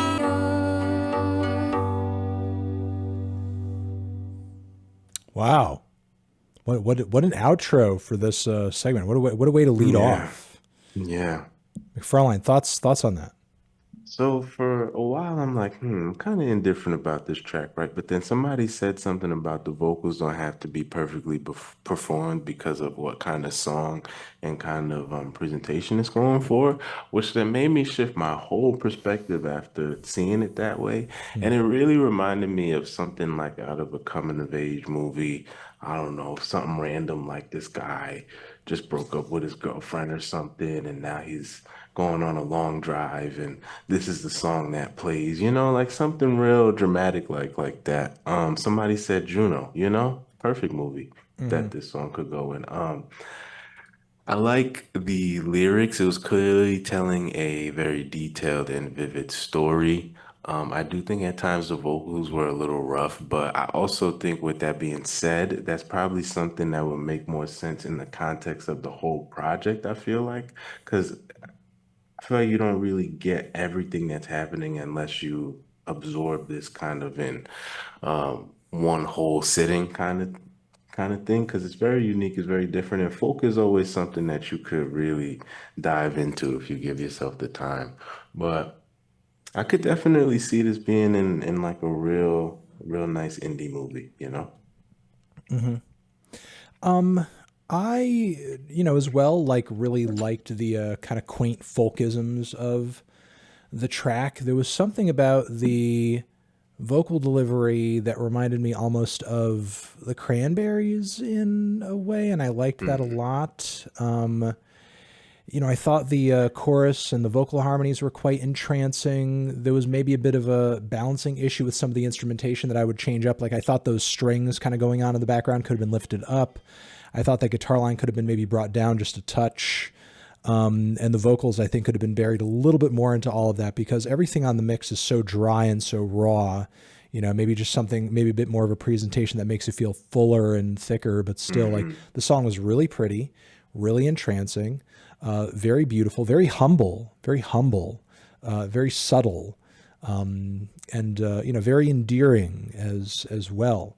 I liked how regal some of the enunciations of things felt, and like how methodical and practiced it felt, but simultaneously there was something like very kind of cute and raw and rough around the edges about it as well that I thought was really sweet. that I thought was really, interesting. It was quite moving. It was just like an intimate little beautiful cut that, felt, I think mostly through Juliana's lyrics and vocal delivery, felt a little otherworldly. There was something kind of mystical about it that I really appreciated as well, which, I mean, I think you kind of get that vibe off of the cover too. Right. It's like the weird pyramid head eye viewing me thing.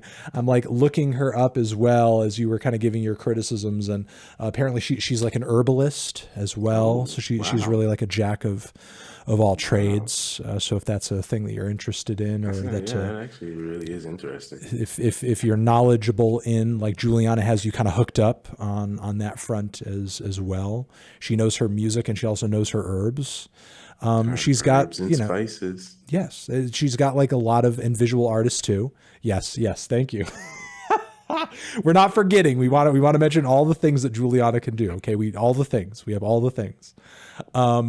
But yeah, Juliana sounds like a bit of a jack of all trades. And, this, and music obviously sounds like a very good one. This is a very heartening song, a very beautiful song. There were some elements, again, in terms of like the mixing that I thought were maybe too rough around the edges. And I thought over the course of the track, maybe the guitar line could have changed up a little bit more. Like, I did like how simple it was and like how stark the, presentation of it was, but maybe as the song was progressing along its 4-minute runtime, mind you, that's quite a bit of progression for a song. There could have been something, or maybe a couple things added to make it maybe a bit fuller or something like that. But yeah, still like a very beautiful track all around. And thank you very much, Juliana, for submitting it. Yeah, I would love to hear this song in the greater context of the whole project for sure.